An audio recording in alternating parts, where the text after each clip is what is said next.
Shalom, brothers and sisters. What a day. Um, What a night. Shalom. What a time to so be alive. Okay, we got the brothers and sisters. We deep. We deep in here on the Sabbath. Shabbat Shalom. This is a Sabbath broadcast, brothers and sisters. Boy, oh boy, do we have some content for you. Okay, we're going to keep you up to date with what's going on in the world. We need your opinions, brothers and sisters. Okay, we're jumping straight in. First video. Law enforcement is now using artificial intelligence. Okay, take a look at this.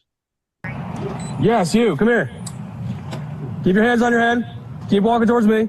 With guns drawn, Baltimore County Police surrounded a group of students at Kenwood High School Monday night after the OmniAlert AI gun detection system warned school leaders that the student had a gun. Body camera footage shows police detaining all of those students and then searching one of them. Do you have a gun on you? No. What? Do you have anything blue that looks like a gun? No. But the student never had a gun. Instead, what OmniAlert detected was a bag of chips. That's what I mean. That's what it looks like right here. It looks like that. Yeah. After confirming there was no weapon, the Department of School Safety and Security reviewed and canceled the initial alert. So basically the cameras around the system, they pick up on things that look like guns. I guess just the way you guys were eating chips, Doritos or whatever, it picked it up as a gun. That's all. Officials with the school and OmniAlert said the system was working properly. In this case, the program did what it was supposed to do, which was to signal an alert and for humans to take a look to find out if there was cause for concern in that moment. But county leaders have called for its review, concerned the false alarm traumatized the students. How did it come to be that we had police officers with guns drawn approaching a kid because of a bag of Doritos? As police conclude their investigation, one of the responding officers is heard pointing out the system's faults. AI is not the best. All right, now, brothers and sisters. Here we see law enforcement using some level of artificial intelligence to do X-ray vision, essentially. Okay, they pull up on these minors, guns drawn. So the question is artificial intelligence in policing a force for good, or is it a public threat? Is artificial intelligence in policing a force for good or a public threat? Jump in here, brothers and sisters.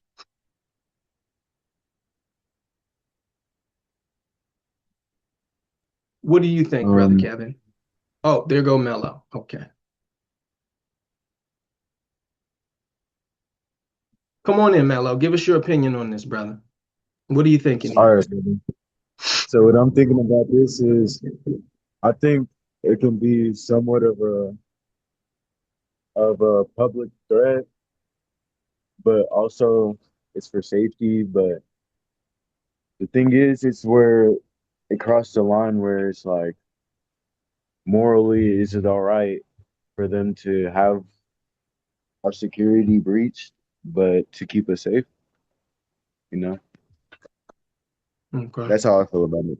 That's a great point, brother. That's a great point. That's a great point. Can artificial intelligence be trusted? Law enforcement is very important. Imagine this is you. Imagine this is your son. Imagine this is your brother.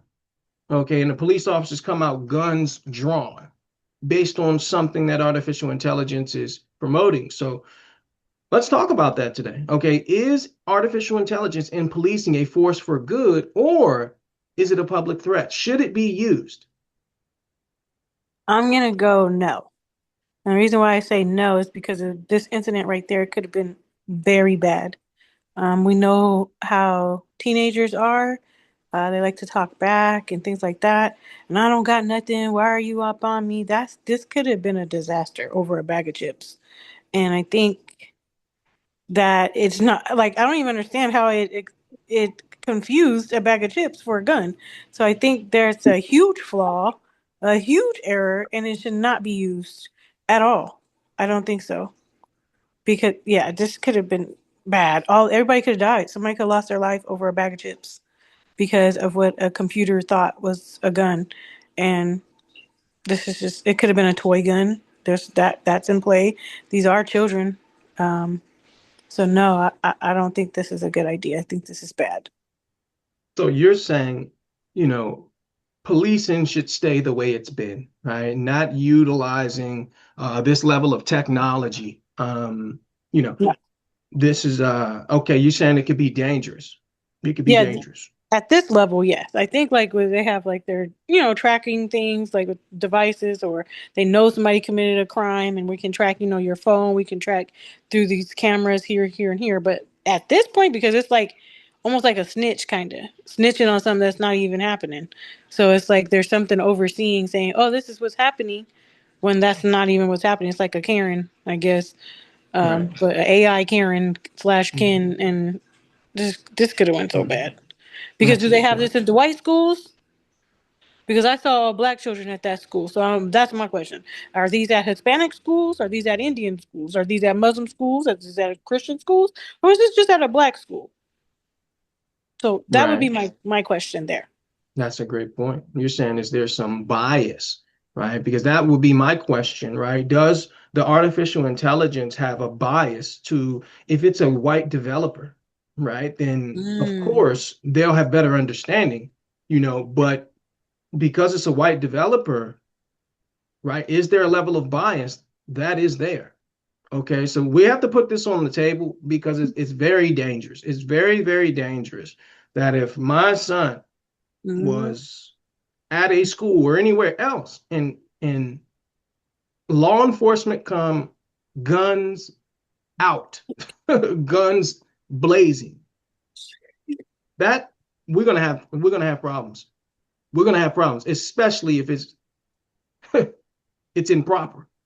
Okay, so what do you think here, yeah. Isaiah? Oh, just really quick, because also I would say this is bad for them because now they can be sued. Because now all those officers can be sued. So not you just like had a double edged sword here. So not only did you pull up on some kids with a gun, now you have potential to be sued for over a bag of chips. And so yeah, so I just wanted to add that. Sorry. Okay. Karan, tell us, brother, is artificial intelligence in policing, is it a force for good or is it a public threat? Does it do more bad than it does good? I agree with Janae. Possibly using it for tracking, as I suspect they already do. Like the camera software being able to identify somebody's face at a crime. But in this scenario, this AI technology, they really messed up. I mean, that's a big that's a big thing right there, coming in, drawing on kids, teenagers with guns, and they have a bag of chips. Like, I mean, that could cause a lot of problems. A lot of, like she said, people could have been killed. They could have been arrested because they could have been acting rowdy because you coming to me thinking I have a gun when I'm innocent. And some kids say it's like acting, I guess, belligerent for no reason. I mean, well, because they think they're getting persecuted, acting belligerent, and then probably getting another charge even though they weren't doing anything in the first place. I don't agree with it. I think it's incorrect. I don't agree with the AI. Okay. So do you brothers and sisters believe that that technology that they're using, that program should be utilized at other schools and other places, right? Is this something that should be utilized? Jump in here, Chanel. What do you think, sister? I don't think it should be utilized in general just because of the error AI did in that incident, thinking that a bag of chips was a gun. And I do agree with Sister Janae and Brother Kwan on their take on that. Like maybe it can be used for like traffic tickets and things like that. But the fact that an officer even admitted at the end that AI can mess up, then I don't believe that they should be utilizing AI to kind of see if children have guns or weapons. Hmm. That's a great point, sister. You're making a very good point. So you're saying that you believe the risk is too much risk, especially when it comes to children, And the technology is still so new. It hasn't been perfected. So you're saying because of what the ramifications could potentially be when it comes to law enforcement, you believe this particular program they're utilizing should be discontinued. Is that right, sister? Correct. Okay, okay.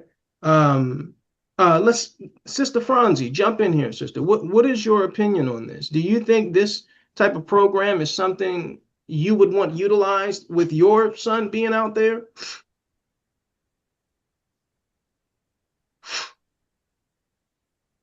Okay, I think she may be having some technical difficulties. Let's get Brother Kevin. What are you thinking here, Brother Kevin?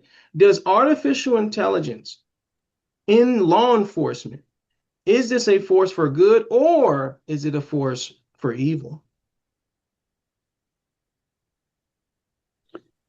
think should excuse me. I think it's another tactic. I completely wholeheartedly agree with Janae regarding the fact that um, it could potentially be just being utilized in one particular demographic of people. Um, and that statement isn't so far off. You can actually Google and see that plenty of AI incorrect statements or captures have been made in regards to people of color, and they wonder. I was recently watching a segment about it, and someone was talking about the fact that in regards to the developers and whether or not they were being biased in their programming. Mhm. So it's not a far stretch to know that they are conspiring in some way, shape, or form. And if they have to use AI to do that, then they're going to do that. Do I believe it's prudent or beneficial or necessary in law enforcement? Absolutely not. I think it's just another tactic used or that's going to be used and applied to continue to hurt people, especially Israelites, in my personal opinion. Wow. So you said that this is something that will be utilized. It's an orchestrated effort to essentially um, put more people in prison. You're saying is that you're saying this is an orchestrated effort? This is not. Um, this was somebody had prior thought into how this would be used and what neighborhoods it would be used in. Do you is that what you're saying, brother? That's 100% what I'm saying. And Wow. they're not just using AI; they're using other new means of tactics as well too. So Hmm. yeah, it's going to continue, and Wow. you're going to see more of these so-called faulty accidents that are happening, but they're really not accidents; they're intentional. Wow. Franzi, what do you think about this? Is AI in the police, in law enforcement, is this a force for good or is it a public threat? Can it do, obviously can do some good, but is it worth the risk? The thing is with AI, in my little research that I'm doing about AI, AI right now should not be making decisions that humans should be making. And second of all, what is it doing in the school with children? That was another thing. When I saw that video, I'm like, what is it doing in a school? So, but AI should not be making these type of decisions. AI can be used with human overseeing it, but Mm, taking pictures or doing this, but to try to recognize a gun, because anything could be shaped as a gun. So I don't feel like right now that that program is perfected enough to be making these type of decisions. And then the police officers already, they already have biases towards young black people. It could have easily went bad, like Janae said, very, very, very, very quickly. Will they put this in a white school? mm, I don't think so. mm, So this is an AI making a decision. And the way that the police went about it. Now, if the AI flagged it and then we're checking for it, that's one thing. But they went gun blazing mm, to these young adult. I mean, young children. They went gun blazing. They could have easily shot him if they made the wrong move, and then killed them. And But my thing is, if it's being used in law enforcement, maybe more training needs to be done in the law enforcement, not to basically think, okay, that's the law, or AI cannot make mistakes, because obviously we see that they've been making mistakes. Second of all, I don't know if people understand is currently AI cannot see black faces. They can't see our features very well yet. But they can't see our features very well. So we all look alike to them. Yeah, that's a great point. I read that. I read that because the most of the developers are non-black, that they don't recognize, they would misconstrue me for Kevin. And Yes, that's why. very Yeah, that's the problem.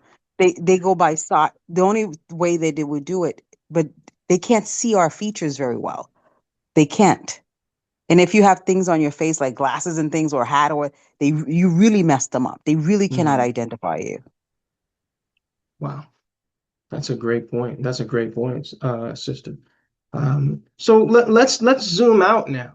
Does artificial intelligence, because Franzi says, hey, there needs to be some regulatory oversight when it comes to artificial intelligence. There needs to be some oversight, which I agree with, right? But the question now is, does artificial intelligence do more good or bad in society as a whole, right? Let's take it out of just law enforcement, right? Let's think about it. And we know it's still in its infancy, right? We know it's in its toddler stage, but have some foresight.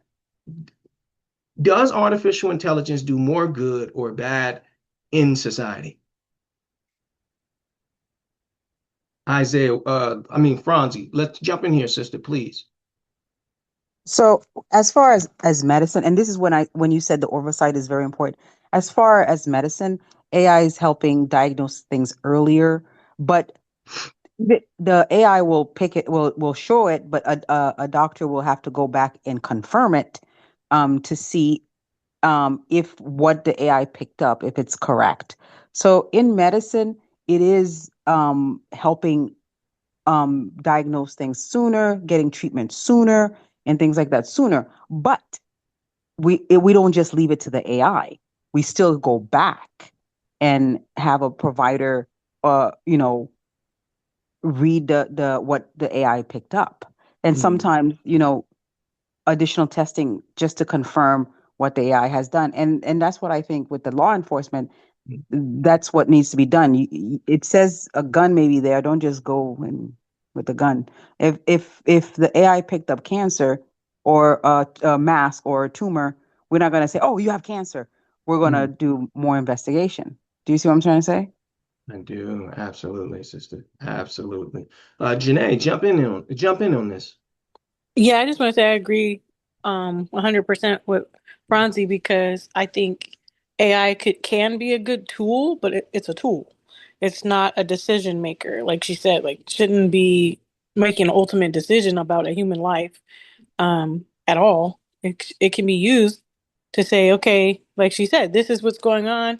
Okay, well, if that's what's going on, let's go ahead and diagnose and look a little deeper as a human, not a machine, a smart thing, whatever this is. So yeah, I do think that we can use it for some good, like a tool. Like if they, I think she said earlier, like even if they used it as, oh, I think this may be a gun, and had the pictures in the video, and then a tech person came and looked at that video and could have said, oh, that's just a bag of chips. That could have been avoided, opposed to just saying a gun on campus and then everybody comes out guns blazing. Like you just wasted a lot of time, a lot of resources because something else could have been going on. Those officers could have been dispatched to that area where something was actually happening. A lot of time went into investigating. Was there really a gun here? How many children did we have to put in handcuffs that may have never had handcuffs put on? How traumatizing is that? Now you have to deal with all the aftermath of that when we could have just used it as a tool. And somebody could just overlooked it and said that that's actually not a gun at all. And that would have been that. So yes, I agree Great with you. point. Okay, great point. Let's get Isaiah in here. Isaiah, does artificial intelligence do more good or bad in society? Or let's speak forwardly. Let's think, let's have foresight. Will it be used for more good or more bad? in society?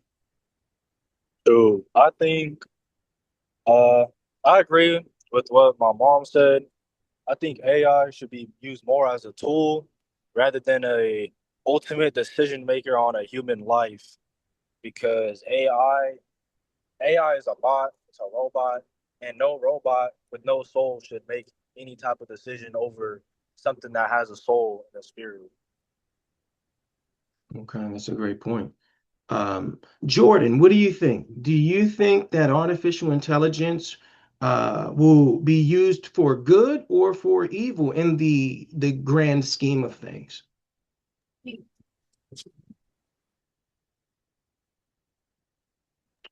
I think it's bad. Yeah, elaborate on that, sister, please. I don't think AI should be making decisions because the police officers could have killed the man with the bag of chips because they Well, thought he had a gun and he just had a bag of chips. that's very true. Wow. So you're saying the risk is not worth. There are benefits, you're saying, but the risk is too great for us to lean on artificial intelligence in this way. Is that what you're saying, Sister Jordan? Yes. Okay, that's a great point. That is a great point. Angelique, let us ask you, sister, on zoom out, not just this video. Zoom out. Does artificial intelligence do more good or bad to society over the next 5 years?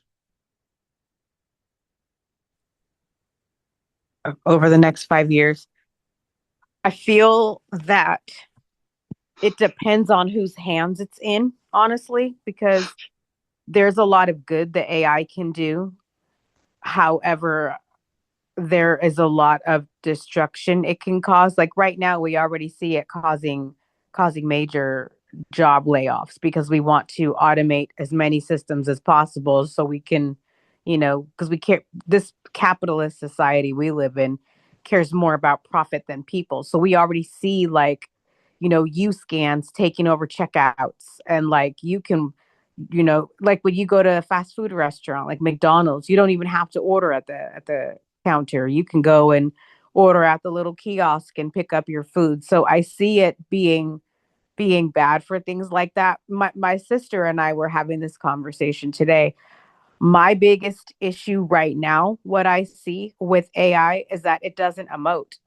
So it definitely shouldn't be making decisions about people's lives or trying to decipher whether something is a bag of chips. There's a reason it's called artificial intelligence because it's not Mm, human. you know, it's not wow. human.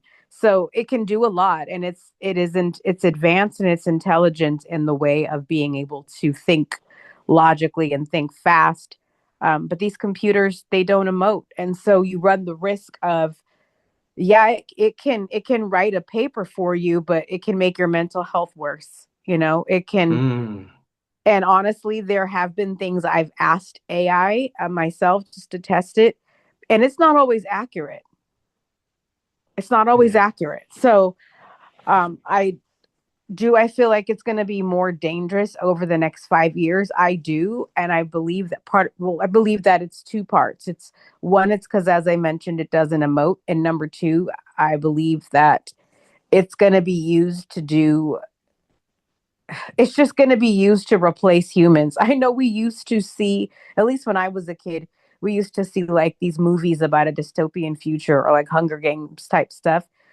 Honestly though, it, I don't see it being like a robot takeover as far as like the robots get a mind of their own and they gang up on us, although if they did do it we would deserve that. But well, the ones who use it for wrong would deserve that. But I see it more of it taking over humanity as far as like the more things that AI learns to do, even though it doesn't emote, the more ways that people will figure out how to replace a human or human jobs or human functions with AI. So that's the impact that I That's a see it great point. having. And then also, like other people have been saying, because it can't emote, it's not emotionally, it's artificial intelligence, but it's not artificial emotional intelligence. So you're right, it can't decipher between a human and a gun and a bag of chips, or a white face and a brown face. Although that makes me want to tell you guys that I can't remember what I was watching, but there was a study a long time ago where it was like, in the medical field, they had did some type of study where they were using AI to like diagnose people and do this thing, and they found that the biggest problem with the machines, for that study, was that people could teach the machines to be racist. So yeah, Wow. it's gonna it's definitely gonna do, it's gonna do good and bad, and it just depends on whose hands it's in. Thank you. Wow. So the sister is saying it can be used for good, but she anticipates that it will be used more on the left-hand side, because there's more evil than there is good in the world, especially when you're talking about at the elites, right? Most of the elites are not good people. The people who are actually controlling this. And before I bring Janae in, it's very easy to trick artificial intelligence or chat gpt. You can ask chat gpt, what year was Michael Jordan president? And it'll give you an answer. It'll give you an answer. It won't say, well, Michael Jordan wasn't. It's very, in that way, it will think, hey, they're asking me when was Michael Jordan the president? So he must have been the president. That's why they're asking it. And then they'll give you an answer. Oh, 1902, right? So it is very easy to trick. And there's no morality. That's really the danger. The danger is knowledge without morality, right? And this is the very thing that Satan offered Eve in the garden, right? Was knowledge, right? And we know the Holy Spirit is called wisdom in the Bible, right? Wisdom. And now you have the artificial wisdom, the artificial intelligence. Artificial intelligence is it's what the Holy Spirit is to the Most High. Artificial intelligence will be to Satan, right? Jump in here, Janae. I was gonna say two things. When Angelique was talking about replacing people at McDonald's, so they just put something out that they fired over like 55,000 people at Amazon warehouses and replaced them with like AI machines because they figured a way to save money. Yeah. Which Amazon's $1 billion company. Do they really need to save extra money and get rid of people? I don't know. So, and now that I saw that, I'm like, I have had a couple issues with my Amazon orders, and I'm pretty sure it's probably because of that AI. And the second thing I was gonna bring up, would you call, and Kevin might catch my drift, would you call AI smartish? Like something else we know? I ain't gonna say it, but you know what I'm saying. Kevin had an acronym for that, brother. What's the acronym that you have for AI? I think you're on mute right now, brother. AI is advanced indoctrination. I believe ultimately they don't want us thinking. And I believe thinking has become a threat to the powers that be. So a thinking man or woman can, obviously we see a lot of people who are thinking right now in regards to different upheavals and wars that are going on over in certain places. And a lot of people are siding with one group of people and thinking the other is bad. And they don't like that. They don't like people thinking like that. So, and then if you look at who owns these AIs, a lot of them are run by people who a lot of these people are thinking are the bad people. So, yeah, so it's definitely a tactic and tool being used for manipulation and indoctrination and ultimately extermination. So That's a great point. Michael, over the next 5 years, do you believe artificial intelligence will be used for more good or more evil? How do you think it's going to affect society in a good way or a bad way over the next, let's say, 5 years? Michael's not here. We dropped him off at Raul's house. Okay. Okay.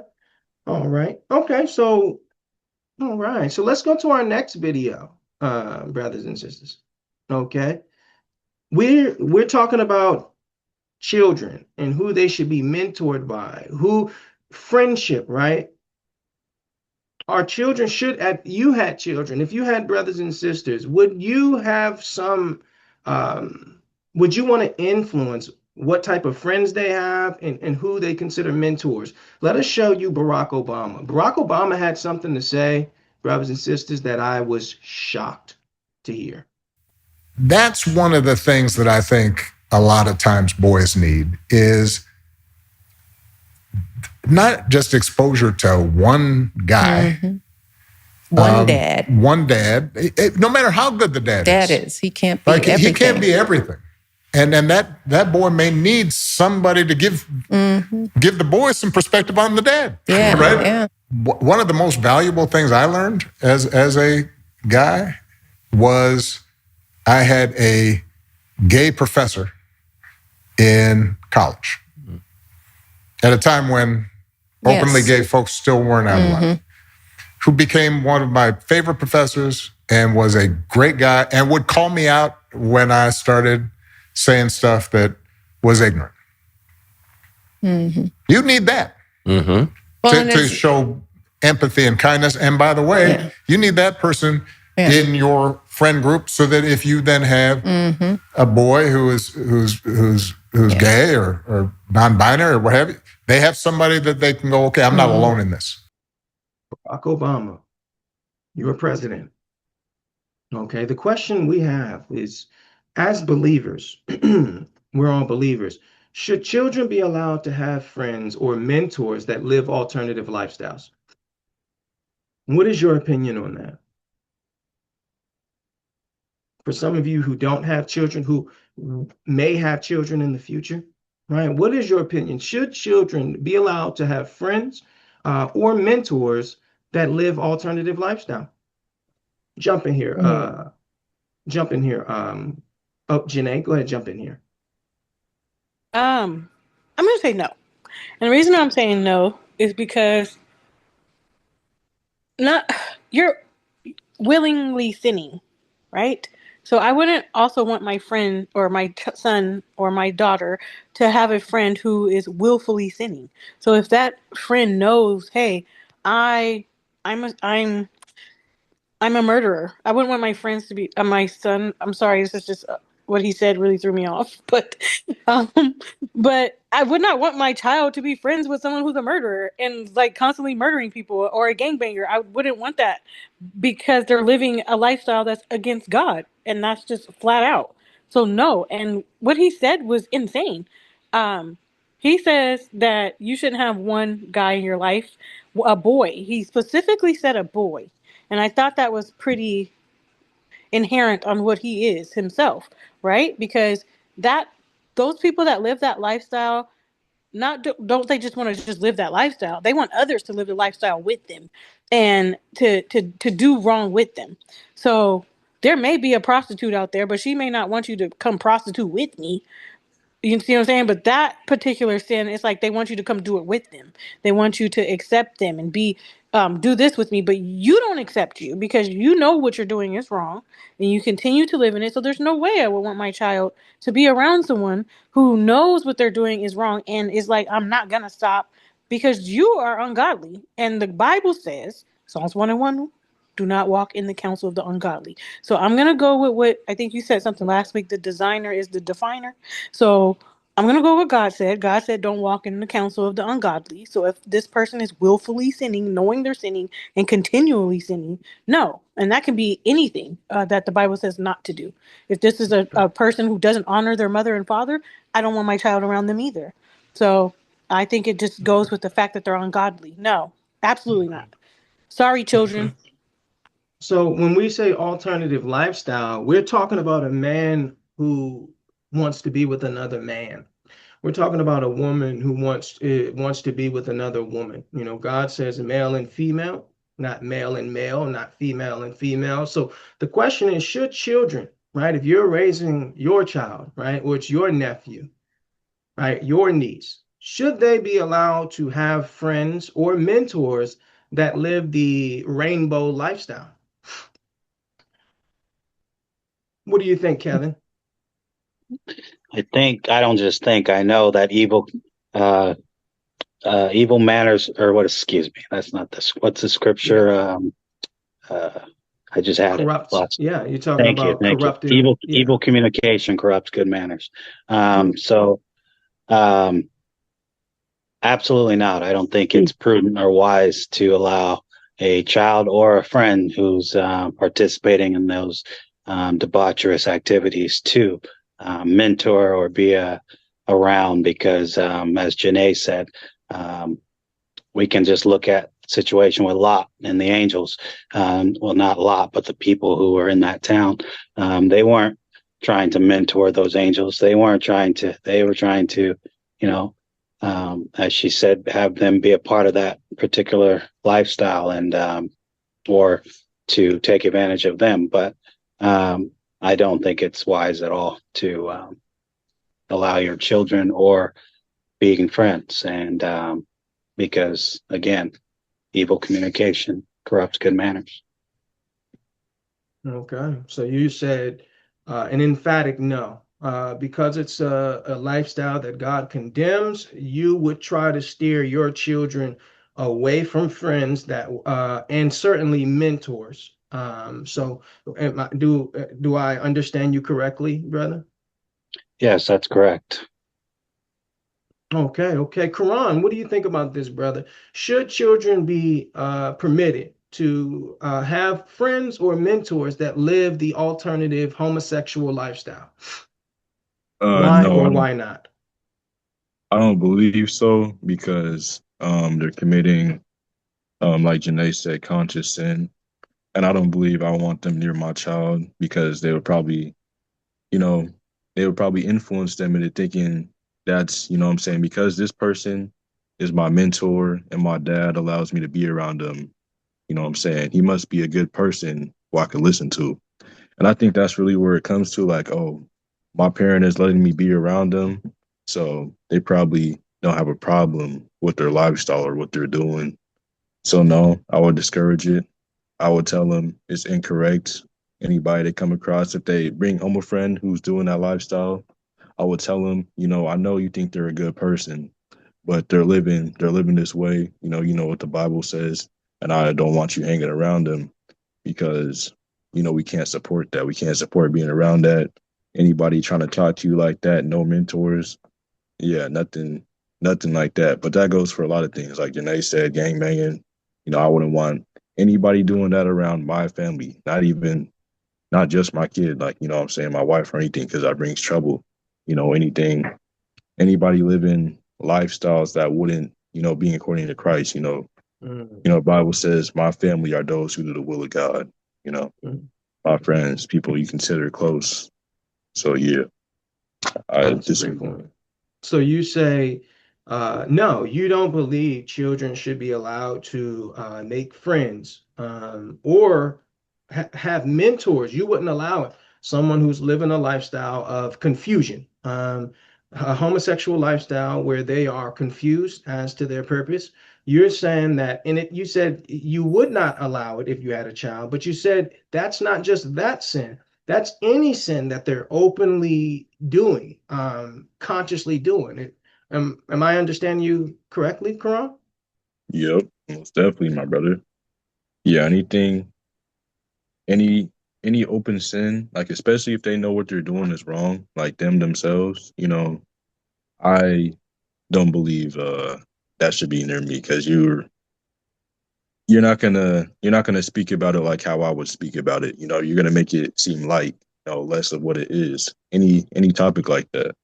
If you understand what I'm saying, like the gay topic, if it's a gay person or somebody who even just thinks it's okay, they're gonna be like, they're going to speak against what I'm saying, and that's where confusion happens. Because if I'm saying it's bad, it's morally incorrect, and you got this other person saying, "Oh, it's not as bad," your dad he just has a closed mindset or something. That's toxic. That's poison to your kid's brain. Anything like that, because you're supposed to be the one raising up your kid in the way they should go. That's Proverbs 22. Mm. So you're saying that's double-minded, a person who believes it's wrong, but would allow it to, allow it to be around amongst their children. You're saying that that is that person is unstable because they're double-minded. They're saying they believe in God, they believe in the Bible, yet they're allowing their brother, sister, daughter or son, to befriend someone who's openly committed to going against the Most High. Yep. Okay. And you know what scripture comes to mind for me is have no fellowship with the unfruitful works of darkness, but to expose them. And I know, a lot of people have people who live the alternative lifestyle that they would call friends and all that. I wouldn't. I wouldn't have a friend that's living that type of lifestyle. I may have an associate, somebody that I know, but of course I would be trying to pull them out of that, to help them be delivered from that, because the Lord calls it abuse of yourself. A man who wrestles with other men, he's abusing himself. Same thing with the sister. And I don't want any brother to abuse himself or sister. So I would certainly be trying to pull him or her out of there. It's just like a man who cheats on his wife. I cannot be friends with a man who cheats on his wife. I'm sorry. Right. And I feel the same way about somebody living the alternative lifestyle, because the Bible says don't be unequally yoked. And that scripture is applicable to you and I. And a lot of times we think, well, no, it's not applicable to this situation. It is. It certainly is applicable to this situation, right? And you know, we have to allow God to lead us on what's right and what's wrong. So I would say that I would not want my son or daughter mentored or even taught. Okay, let's take it into the mentorship, right?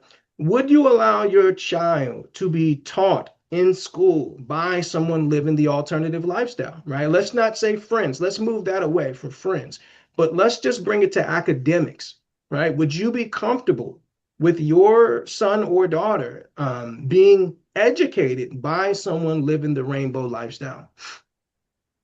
No. I'll just say straight out no, because it's the same principle, especially being a teacher. Um, I would say words have power. And if I identify you as a teacher, that means you have authority to teach me something. And if you, I wouldn't allow anybody like that to have authority over my child to teach them anything because of what I said earlier. You know what I'm saying? We have a difference in beliefs, especially according to that. Yeah, and I think a lot of, from personal experience, teachers like that, especially if they support it and they don't identify as gay, I suspect they're pedophiles. Just from what I've seen, the teachers, how they act, how they support it. I've seen a Jewish teacher, a Jewish teacher supporting LGBTQ, a practicing Jew. It doesn't even make sense. I don't, I suspect a lot of those teachers are probably, secret pedophiles. That's my opinion. That's what I believe. That's a great point. That's a great point. Anyone else want to jump in here on this? Would you consider allowing your child to be taught by someone living a lifestyle the Bible disagrees with? Absolutely not.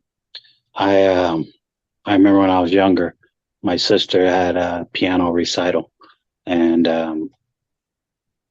I wouldn't be as her older brother. I wasn't even comfortable letting her go by herself over to the woman's house. I didn't know who she was, and so I'd be sitting there with my little Game Boy playing that while my sister's over there getting her piano. So if I didn't know, I can't remember I believe she was either single or had a boyfriend. I don't remember, but I just wouldn't be comfortable with my child. Hypothetically, if it was a recital or a tutor or mentor, no. I always wouldn't let my child. You don't put your children in environments or situations where they're exposed to toxicity or potential harm. And some people can dispute my claim and say, well, they're people too, and this, that. But no, if you're living the lifestyle which I've chosen to embark upon and train up the children the way I want to train them up, then you're not going to subject them to anything that goes against what God says or or just logically putting them in any situation that's going to potentially be an at-risk situation. Wow. So you're saying you would not want to confuse a child by endorsing or embracing something you think that God, not think, that you know God condemns. Is that what you're saying, brother? Absolutely. Okay. Okay, that's a great point, brother. That's a really good point. If it was me, I would certainly have my children removed from that class, and it's no fault of the teacher and all that. I'm not going to speak evil against or call the brother or sister out of their name, but I have a right to say who my child learns from. I have that right as a parent, right? And every parent should have that right. Okay, so I would certainly pull him or her, if I had a daughter, out of that class and have them relocated to another classroom. Franzi, jump in here. What is your thoughts on this, sister? Well, the thing is, and I'm hearing what everyone's saying, and everyone, and I'm not saying the lifestyle is, but let's be realistic here. And I feel like we have to be realistic in our answers, and we have to think about it before we say yes or no, because sometimes we have no choice, because the school is not going to fire that child. I mean, the kid. I mean, that teacher, especially if it's a public school. And what about parents that cannot? That depends on the school to basically, you know, be part of that child's life and cannot homeschool. We have to think about it. Me, I with the mentoring portion, no, you're not mentoring my child. What are you mentoring him to do? To be the same like you? You can't be mentoring me, my child. No, it's not mentoring. No, but when it comes to the school, I really think it's going to be it would be very difficult. And you may want to pull your child out of that school and I mean that class and want them to be changed, and that may not, depending on the state that you are, it's usually called like reverse racism. So you may not be able to do that. Your only other option is to homeschool them. But some people cannot homeschool the child because of single parent. They have a lot on their plate. They have to go to work, and there's a lot of things that are like that. And I agree, if because the teacher is going. I don't want a teacher with a rainbow lifestyle to be teaching my child, because I don't want them to think that it's okay, or teach my child it's okay. However, let's be realistic here. Some of us can't really prevent it, and we have hard choices to make. And and in school, they're not supposed to be teaching them that lifestyle. Do you see if you're a math teacher, you're supposed to be teaching them math. And I understand what you guys are saying, and I do understand. But what choices sometimes we have when it comes to the school, especially public school, when it comes to the school. That's a great point, sister. We appreciate that perspective. Janae, jump in here. What do you think about this? Yeah, I would say that they're not supposed to teach that, but they do. And especially now. So they're teaching the pronouns and stuff. That right there alone is teaching them that alternative lifestyle.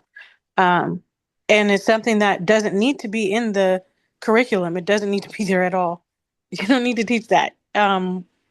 We've been going to school for hundreds of years and we weren't taught that, and we're fine and we know what we know, right? So I don't think that's something that should be taught in school. Maybe it can be an elective. If a parent is okay with that, then you can electively get that taught to you. But it should not be taught in schools. And it's something, like she was saying, it's unavoidable, right? So then you might have to change your lifestyle, because we have to do what's best for our children. And yeah, sometimes we all have to work, right? We all have to work. You might need to find another job or something like that, which could be hard if you really are strongly standing on this point, right?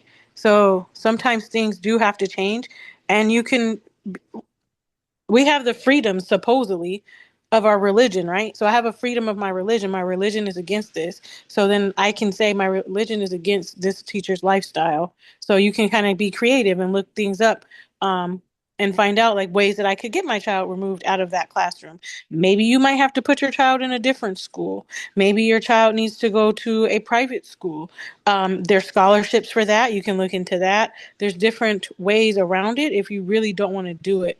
But again, this is just my opinion, and for my child, I would change my life if I had to. If I don't want my child being taught like what Kevin was saying. It causes confusion, and where confusion is, the devil is working, and I can't knowingly allow the devil into my child's life. I have to make that decision, and that hard decision.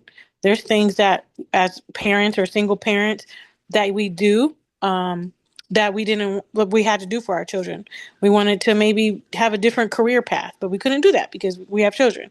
Or maybe I like going skiing, but my child is sick and has asthma and can't go skiing. So now I can't do that anymore. So they're just in the same aspect. You might have to make a lifestyle change of your own in order to protect your child, if Good that's point. what you believe. That's a good point. And Franzi said something that I wanna actually discuss because she made a great point when she used the word or phrase reverse racism. I know the gist of what she's saying. So and that's a great point. And I think and I would think, would I even say that that's the reason I'm pulling him out of that class, right? Because I don't have to tell you exactly what it is, you know.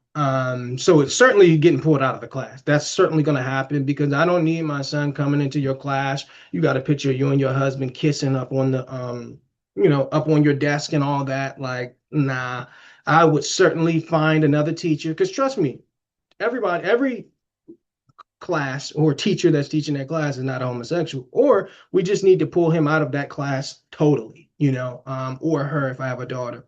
So I think we have to take control over, our children's academics, because the Bible says in Luke chapter, I believe, 6 and Luke chapter 6 that the students become like the teachers, right? You cannot prevent that, right? So the disciples become like Christ because he's their teacher, right? So I think Fonzie makes a great point. Both great points is, hey, that's something you have to be considerate of. Is, hey, there may need to be a sacrifice that has to be made depending on how strongly you feel about it, because some people may not feel that strongly about it. So I respect that opinion there. For me, if it was my opinion, I would, just because I think you put the child at risk. Not only do you put them at risk psychologically, but you put them at risk physically, in my opinion.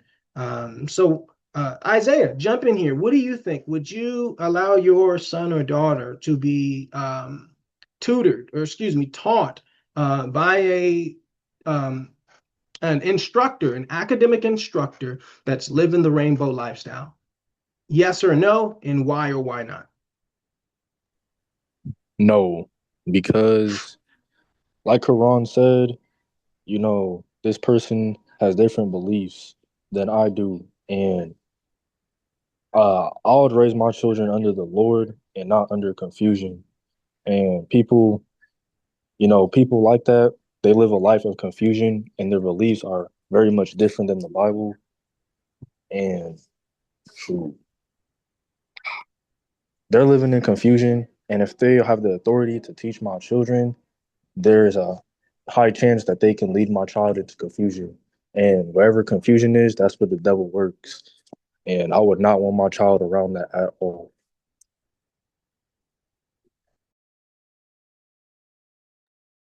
Okay, so you say you disagree with it. You would prefer to have your child taught by somebody who aligns with your, with your beliefs, so to speak, or at least doesn't contradict, because you may not find a Hebrew Israelite, right? But somebody who actually is not openly living a lifestyle that you would disagree with, and I would agree there. I would certainly agree there. Quran gave us his opinion. Does anyone else want to jump in on this topic? Janae, jump in here.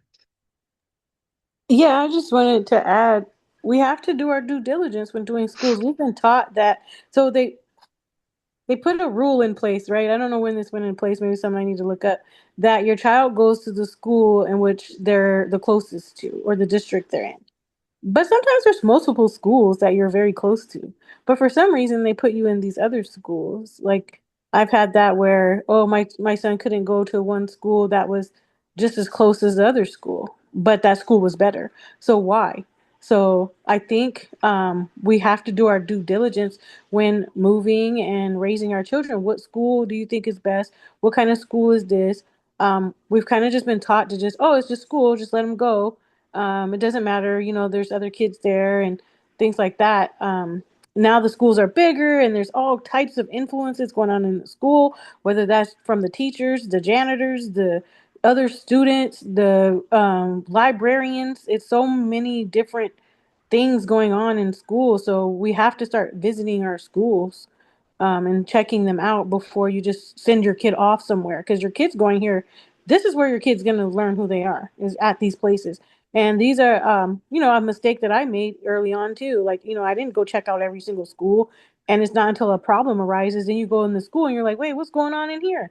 So then later on, okay, I'm going to go check the school out before my child goes into the school to see what's going on. And then eventually it's like, I don't want my child in none of these schools. So I made the conscious decision with my husband and we pulled our son out of school and he's homeschooled. So those are just different decisions that you have to make if your life allows that.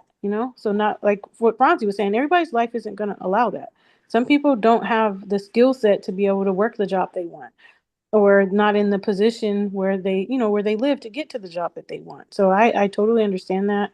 And it is hard. But definitely sacrifices have to be made for your children. Yeah, that's a great point. And before I get Franzi back in here, I would say I would encourage all brothers and sisters who are parents now, or especially to young children, or will be in the future, check these places out. If my son is going to be at the Boys and Girls Club or whatever the case is, I go there. I actually go there before I sign him up. I look at, is there any flags flying around? I remember years ago, my youngest son, my wife wanted him to go to, I think, one of the Boys and Girls Club. I'm like, okay, well, let me go take a look at it. I go down there, I'm recording, and I just talking to the sister that's there, asking her some questions, and I see flags just blowing. And I'm like, okay, well, that's my sign right there, right? As a father, as someone who is a protector, that is a sign to me that, hey, these people are going to be around here, and I'm not gonna do it, right? So whether that's the basketball coach, the gym trainer, or anyone else, it is our job when we're talking about kids, to go check that out, right? Don't be in a rush when it comes to that. Go check it out and see what's going on there. So I just want to put that out there. Get on out there, do your diligence, do your research on where you're allowing your children to go, and generally speaking, we're just speaking generally. So I'm going to get Franzi in here. Then I want to hear from Angelique. Well, the thing is, nowadays, and I feel sorry for the young people that are coming up, things are going to get even harder as far as public education is. And I would advise the young people before you start having children, because these problems, schools is not a place for your child to get educated. It's going to become harder, especially of people with color, because the resources are getting less and less and less. So the quality of teachers are going to get less. So I would advise the young audience to really think about before having children, because it is a huge responsibility, because sometimes you don't even know that these what your children is being taught. Sometimes you don't even know the teachers that are, especially when you go to high school and you have multiple teachers. In elementary school, you can have a little bit more control because you have like one teacher and an art teacher and whatever teacher. But then, because it seems like it's because it is accepted, all the crazies are coming out right now. That's a great point, sister. That's a really good point. You're saying, hey, be preemptive when if you're gonna have children to know kind of the responsibility that comes with that. That's a fine point that you make there, sister. Let's get Angelique in here. Angelique, tell us what you think on this. Would you allow your young son or daughter to be um, tutored or taught by someone living a alternative lifestyle? Let me preface my answer because I've been thinking the whole time on how I wanted to answer this. Okay. Because I've witnessed people be brutalized for their alternative lifestyle. And I'm not saying their lifestyle is right, but people shouldn't get beat up for whatever they choose to do. I don't agree with people being killed or brutalized or anything of that nature.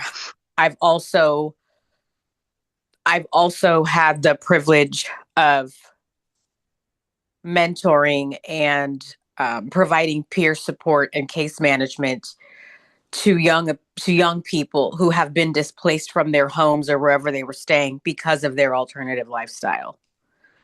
And so I know the Bible says that it's wrong. Let me back up. I know that there's scripture that we can reference, to talk about how God feels about alternative lifestyles and all of that. I have a little bit different of a perspective on things. I've quite often heard the phrase you can love the person and hate the sin. And for me, that is the school of thought because I I've seen too many things in my life. I'm not without sin. There's no sin worse than another sin. And so whether I agree with alternative lifestyles or not, um, who am I to say that someone deserves to be kicked out of their house or beat up or displaced or whatever the case may be because of a lifestyle they chose? That's saying, well, I don't even want to go on. I don't even want to go there. So what I will say is this: while I understand and I hear everyone's different perspectives, I am not quick to condemn people because I am just as we can refer to scripture that talks about, God detesting alternative lifestyles. He also sat with tax collectors. He also, redeemed prostitutes and did all these other things. And that's the part of the Bible that I focus on. So, would I necessarily pull my child out of a program because their teacher has an alternative lifestyle? I would not. I would not. And that is me. I understand that is could be considered double-minded, but again, just leaning on my own life experience and things I've seen. And I've housed I had teenage daughters at a point, and so in lieu of their friends, I have housed children who have believed that they were part of the alternative lifestyle, because again, I don't think it's right to displace people or condemn them because of their lifestyle. So would I and I and my me I will help anybody. I'm not saying what they do is right, but I will help anybody because I don't believe people should go hungry or be homeless or any of that stuff because of whatever they're out here doing. And that's not to say that I accept everything. So, and I've because I grew up in San Francisco, I've had gay teachers. I've had some of the best people I've ever met in my life who have helped shape the adult, not the, because I don't live the alternative lifestyle, but I have been shaped in some other areas of life and thought processes by people who were living an alternative lifestyle. Because that's not the, I understand that you're exposed to it when you are exposed to those people, but that's not the topic of conversation every single time you get with them and you meet with them. They're not always talking about pronouns and alternative lifestyles and other things like that. Like I've had therapists who have lived the alternative lifestyle. So for me, it's not black and white for me. It's not a black and white answer for me. And maybe that's still being developed as I, you know, walk further into my journey into being I consider myself a baby Christian. And so maybe my perspective will change. But for now, I just try to remember that we're supposed to love on everybody.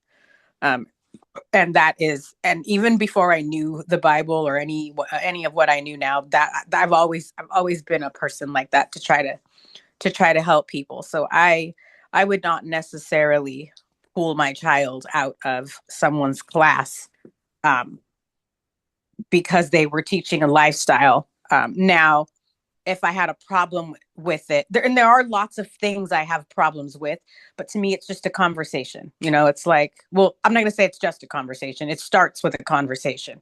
So if I don't want them learning pronouns or something that came up in the classroom or something like that, then that would be a conversation. And if there's something else going on, or there's more than just that thing going on, and my child needs to be pulled out of a class, then we may consider that. But just based solely off the fact that they live a lifestyle that I disagree with, no, because your child has. Somebody was saying earlier about teachers being pedophiles. You have teachers that are pedophiles. You have teachers that come to class talking about their boyfriend and girlfriend, and they're sleeping together before marriage, while we believe that you're supposed to wait till marriage. So are you going to pull your kid out of class for that too? So I'm not saying that these things aren't a big deal. I'm just saying that for me, it takes more than one thing for me to decide whether a person is a good person or not. And I know that I've been judged on some things, and so I wouldn't want to be treated like that. So that is where my thought process lies on that. That's a great point, sister. We really appreciate your perspective on that. Chanel, tell us what you think, Chanel. Would you allow your young child, to be mentored, to be taught in these academic institutions, someone who's actually living the alternative lifestyle? What's your thoughts on this, sister? Being mentored by them, I wouldn't want them to be mentored by someone living an alternative lifestyle because I feel that, what is that verse? Bad company corrupts good character. Yeah. So I just wouldn't want them to think that being homosexual or whatever they're doing in their lifestyle to be normal or normalized because I feel like when you're super young, it's easier to be influenced in those cases. So I just would not want to put my child around that. Understood. Understood. That's a good point, sister.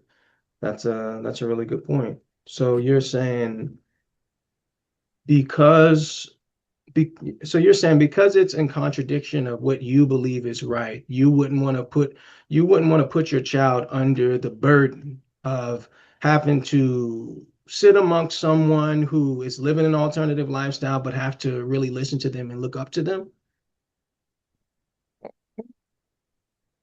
I guess I just wouldn't want them to be around it and be influenced to thinking that Mm, maybe they are also transgender or mhm. also Yeah. it just depends on like the person and the lifestyle and things Yeah. like that. Just because I just know when I was in school, Yeah. hanging out with certain people, you can also be influenced by your peers. Hmm. So definitely when it's a teacher or a mentor, then that's another level of influence because you're kind of looking up to that person for guidance. Yeah. That's a great point, sister. You made a great point. And I want to say, Sister Angelique, she made a great point.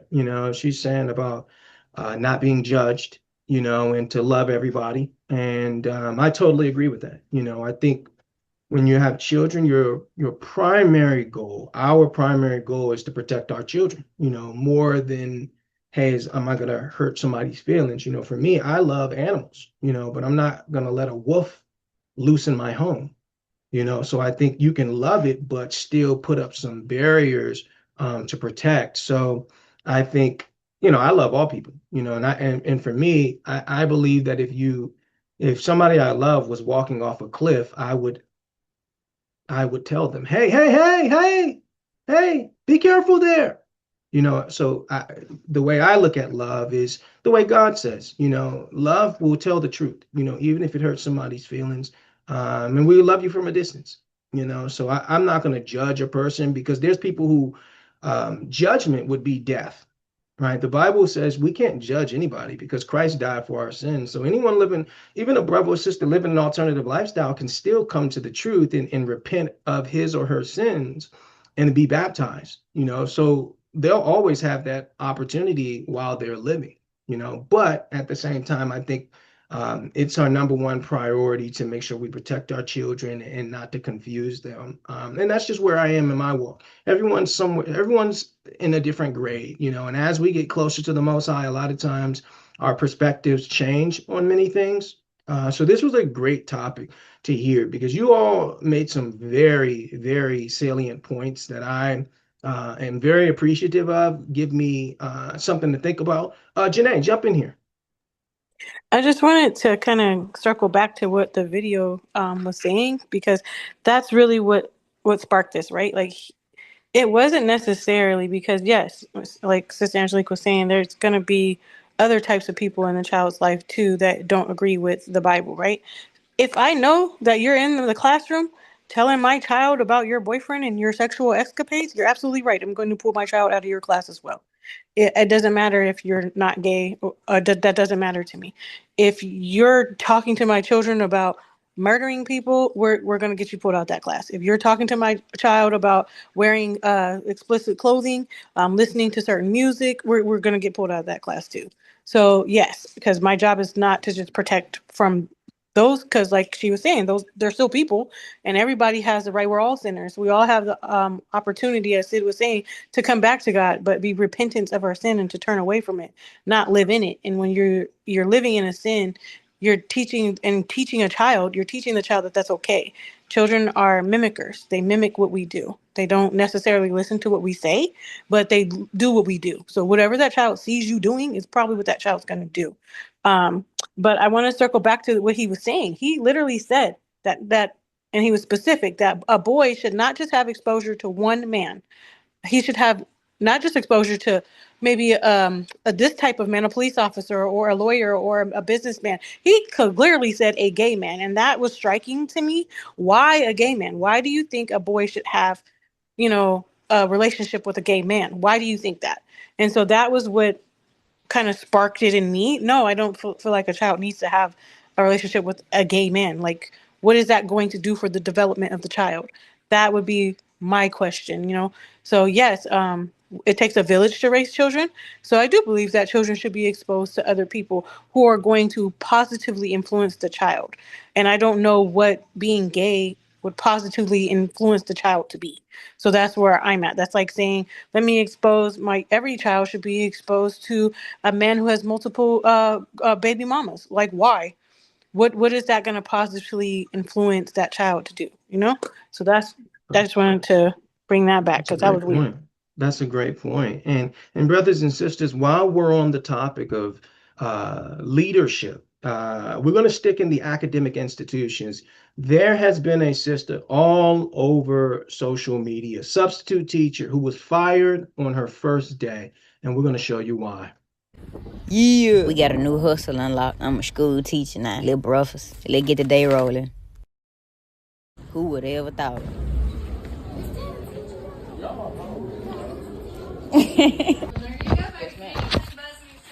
Yes, ma'am. Thank you. Have a good day.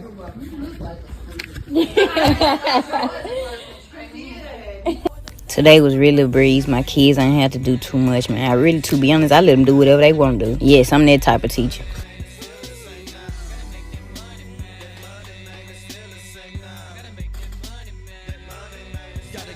Took me a little lunch break. Yeah, they got it going on at this joint. They stay bound. Okay, then.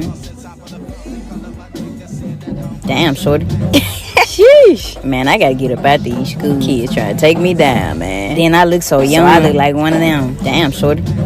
Sheesh. Man, I gotta get up out these school kids trying to take me down, man. Then I look so young, I look like one of them. Damn, shorty. Sheesh. Man, I gotta get up out these school kids trying to take me down, man. Then I look so young, I look like one of them. Appreciate it. My little free time, I had to go out there and give me some little content. Little fit check. Really just a chill fit today. Cause y'all know if it was up to me, I would have been rough fine head to toe. Y'all know I ain't lying. But they did have a pep rally and came clutch. And that was the typical day.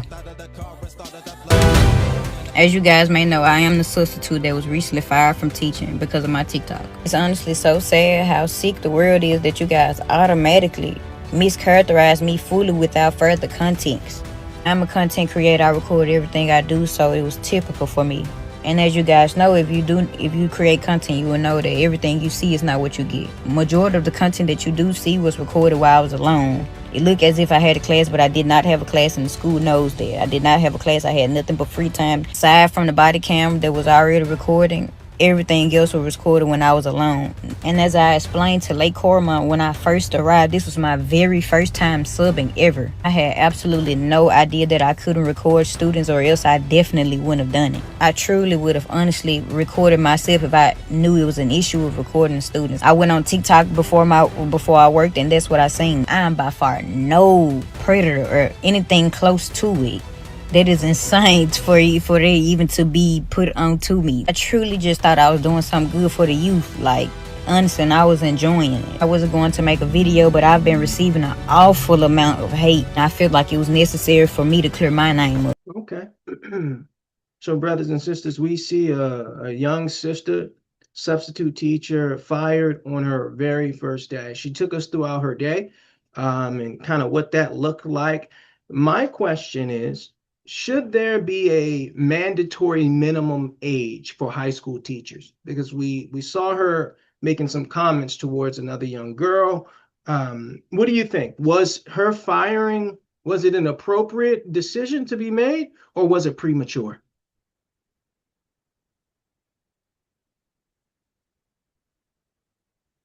I guess I'll go. It was appropriate because of what she said. And I think that's what she's missing. So, yeah, not only were you recording students, children, without their permission, you made a pedophilia comment because you know that that's a child. And you said, dang, shawty. Like, what? Like, that was crazy. Like, you just looked at the student in a sexual manner. So that's why you got fired. So if anybody did that, that's why I think she should get fired because she's looking at the students with sexual eyes and not just there to teach them as children. So yeah, rightfully so, you should be fired. Not necessarily because of her alternative lifestyle that we always obviously see she's living, but she was being a predator, and she tried to say at the end that I'm not being a predator. Then why did you make that comment and say that these kids are trying to take me down? How are the kids trying to take you down by walking around in school just being regular children? So that was weird. I think definitely she should have been fired. I don't know about the minimum age requirement because some teachers can relate to students who are younger to them if they're there for the right reasons, which obviously this person was not there for right reasons. She looked at her job as a hustle, not as a job. So that was very alarming to me when she said, I'm on this new hustle. And then the lunch she took to school, it was kind of very childish. Like it was just a lot going on with her mentally, I can tell. So maybe there should be a mental evaluation that teachers are given before they can become a teacher, just like there's mental evaluations for police officers. So that's what I would say to that. Okay, it's a great point that you're making. Let's get Fonzie in here. Jump in here, sis.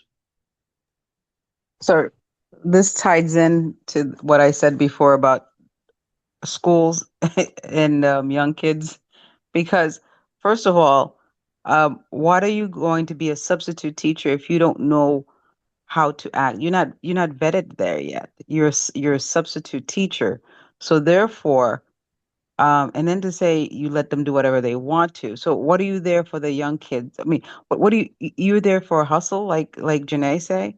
I just feel like um before, I know, we're strapped for teachers. The quality is getting bad, guys. I don't know if you guys see that, but we're going to be, it. But I feel like they need to be. They have to be a process. You don't just hire anybody just to be a substitute teacher, especially looking like a. I mean, I'm not saying the age, but I feel like everything about it was inappropriate. Okay, so you said that certainly you think the firing was warranted.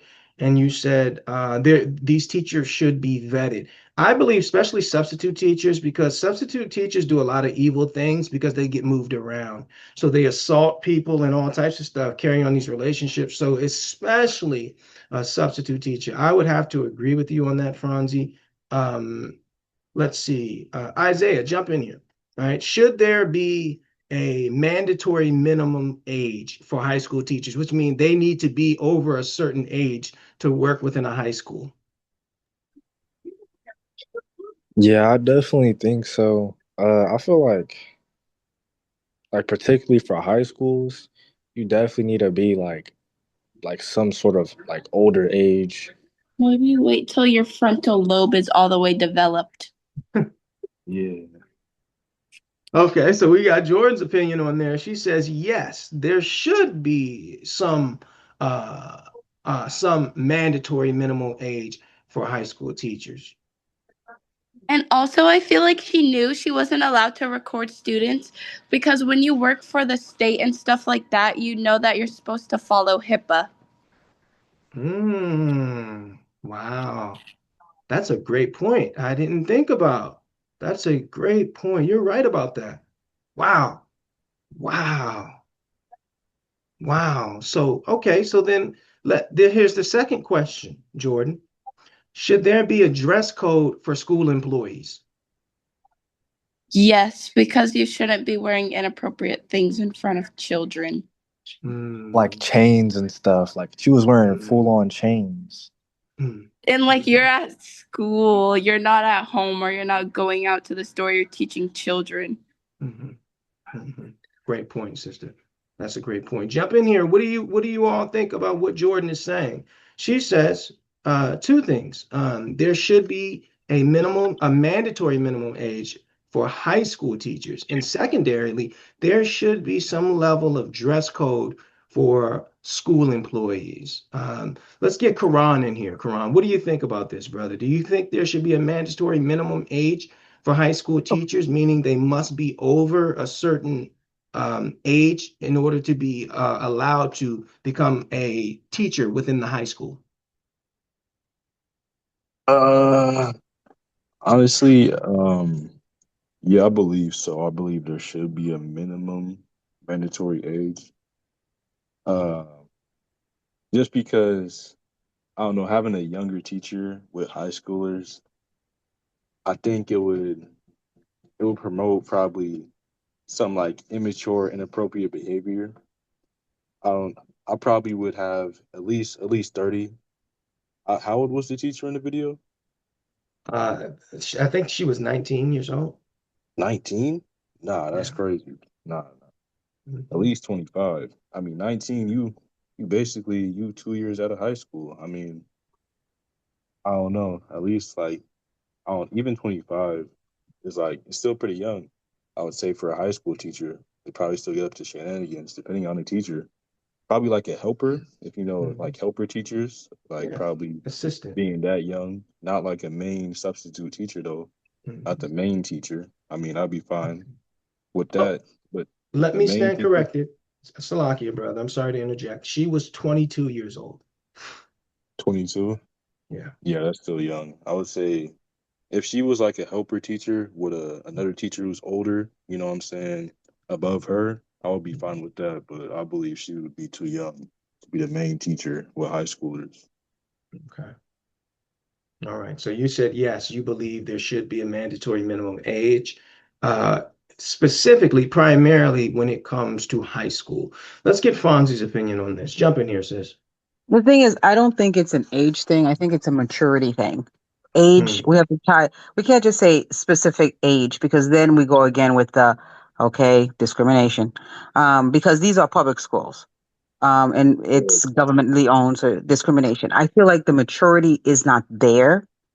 So there should be a level of maturity, and like Janae say, there should be some kind of testing done, some kind of testing done to make sure that they can teach high school kids. Because if you're not mature enough to teach the high school kid, how are they going to learn from you if you don't have the maturity?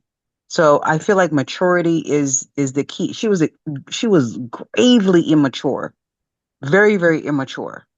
And she was thinking like she's one of them. It's like, no, you're a teacher. So no, and the dress code, definitely they need to be a dress code because I've seen, at least she's covered. I've seen I mean, I've seen teachers that it seems like they're going to be going to the club. So yes, gravely, the maturity is important to me. Okay, so you said, so Sister Franzi says maybe not a mandatory minimum age, but there should be some level of testing for maturation on who is allowed to go into these academic institutions, these high schools. So that's a great point there, Sister. Brother Kevin, what do you think, brother? Should there be a mandatory minimum age for high school teachers? Why or why not? I do. I believe the mandatory age should be around 26, 27.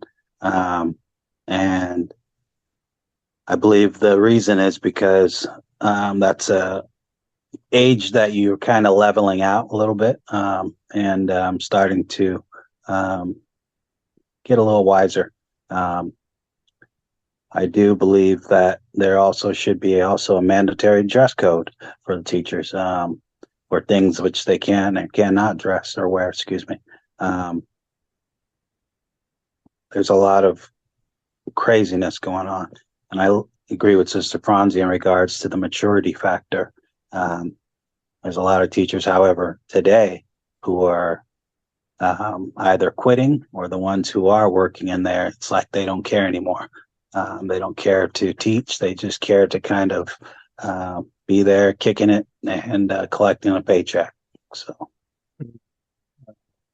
So you said you believe there should be some level of regulation when it comes to age, and certainly with the dress code because of um, how provocative it could actually be as far as the dress code is concerned. And you said that, once you get to your late 20s, you're usually maturing at that point. You're not attracted to high school students. Am I right am I understanding you correctly, brother? yes, sir. Yeah, that's correct. Okay, that's a great point, brother Kevin is bringing up. Angelique, jump in here, sister. Should there be a mandatory minimum age for high school teachers?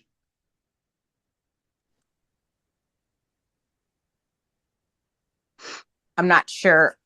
I don't think it boils. I agree with that the level of maturity of leveling out in general, just because that's how human lifespan development works. But not but. Um, I think it's more of like there should be somebody mentioned mental testing or some kind of psychological testing, and that I agree with. And the reason I say that is because when I hear mandatory minimum age for a teacher, the first word I think of is barrier. And there's people trying to work that have enough barriers trying to work, and there's already a teacher shortage. I do agree, however, that there does need to be a balance of the maturity level.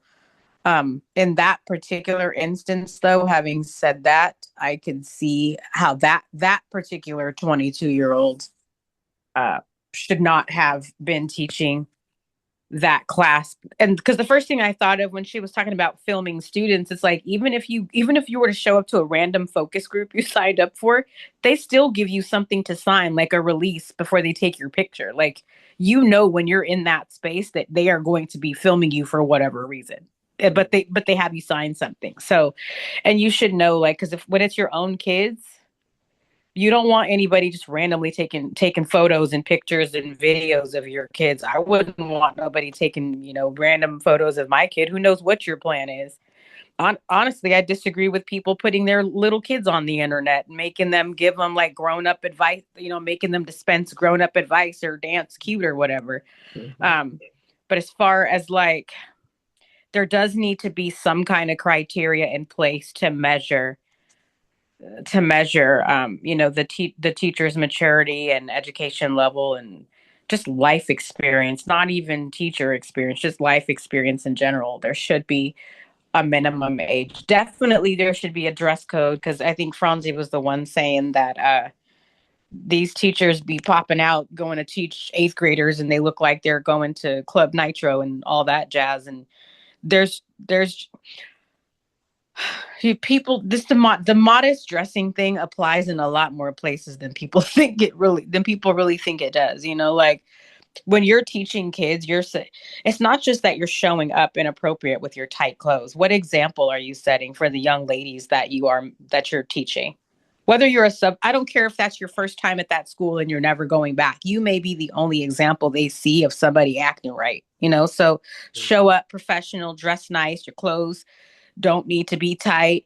Don't no eighth grade boy need to be looking at your butt. Like there's just no attention ain't that deep that you need to be trying to get it from little kids, and not that's sick and all that anyway. So yeah, like definitely there should be a dress code and some morals, and that's another maturity thing too. But yeah, I'm not sure that the answer is necessarily an age restriction, because that's just a barrier in a field where there's already a lot of barriers. There's plenty of people that would make great teachers, but they got felonies for stupid stuff like, they did when they were younger or whatever. So yeah, there has to be a balance of protection criteria, but then also not creating more barriers for people to be educators and also for people to be educated.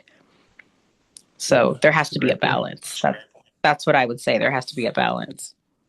Okay, Sister Angelique is saying she disagrees with the minimum age because it's creating an obstacle where there does not need to be an obstacle, where there's a plethora of obstacles already.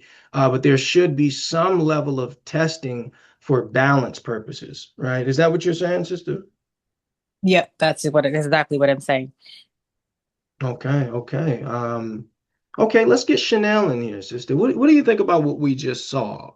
Should there be a mandatory minimum? First of all, should that sister have been fired, in your opinion? And then we'll get into the mandatory minimum age.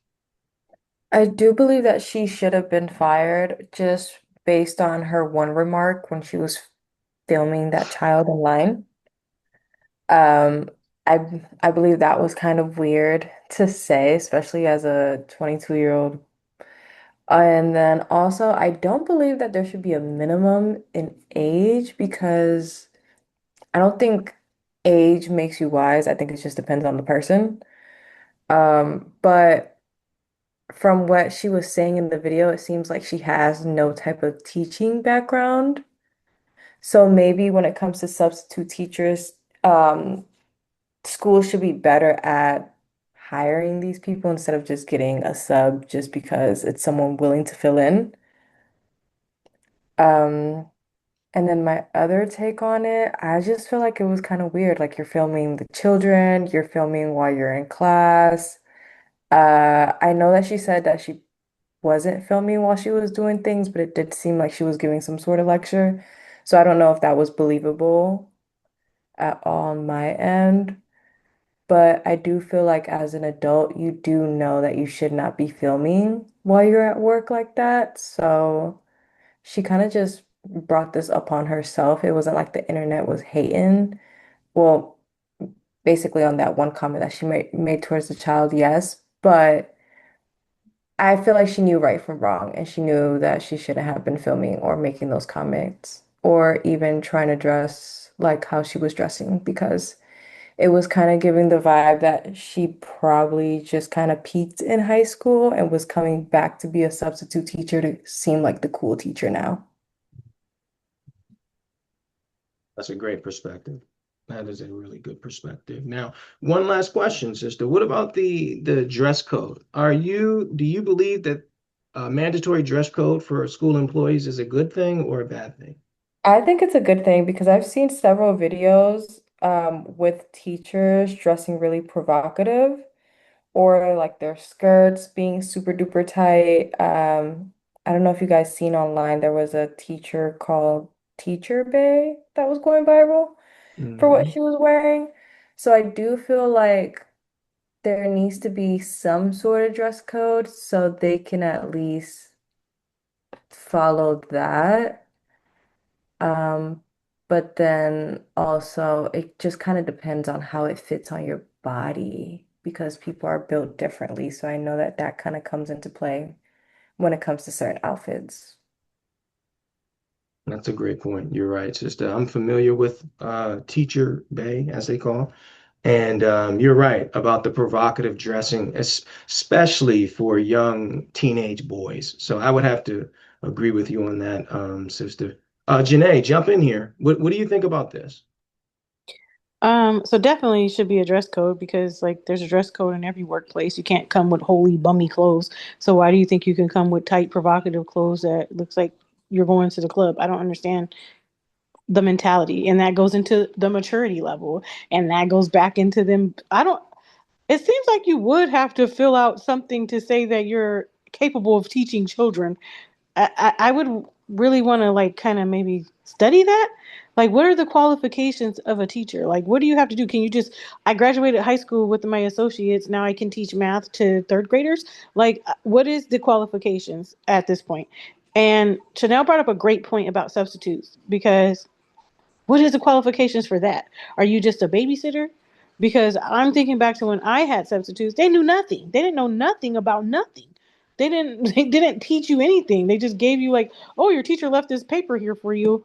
And then they just sat there and we did nothing. So like what is the qualifications of a substitute? That would be my question. And shouldn't they be teachers as well? Because that was what my assumption was when I was in school. Oh, this is just another teacher filling in for my teacher. Yet I got taught nothing. So I had, your teacher may go on vacation for, I had my teacher went on vacation 2 weeks. We did nothing for those 2 weeks. So really that puts the children behind. So maybe that's why this young girl who probably maybe was working at McDonald's and then got called in. That's why she called it a hustle. Oh, I got a new hustle. I'm a substitute teacher. So maybe there's this mentality with substitute teachers. You don't really have to do anything. I'm just gonna let them have fun and like she was saying, peaked in high school, and now I'm gonna come back and I'm gonna be the fun teacher, and we're just gonna sit here and just talk about nothing, because what is a substitute teacher supposed to do? So I think that definitely, but definitely should be a dress code because Teacher Bay is wilding. I don't know, was she going up in school thinking like, like the some of them outfits? Because I saw that little video that she had on, and I was like, wow. And like you said, this is eighth grade boys she was teaching, eighth grade children. So with eighth grade boys, we know how what this going on at that time when their minds. So why would you even allow this lady to come in here dressed like this? I would pull my child out of that class. We'll go back to the other video. Children would definitely get pulled out of her class. They're not going to be sitting up in here with this woman dressed like this. Absolutely not. So yeah, thank you for letting me share. Okay, 1 second. 1 second. So that's a great point. That's a very good point. I would say I do believe that the mandatory minimum age, there should be a mandatory minimum, and it's really not because of the wisdom, but it's the attraction. Um, you know, younger high school girls are typically attracted to older people, you know. I remember being in high school and all the girls had a guy who was driving, who was 19, 20, 21. So I believe there's still that level of attraction. And even when you're 21, 22, you're seeing as a man, a lot of these guys are looking at a 17-year-old girl, maybe an 18-year-old girl. You see this all the time.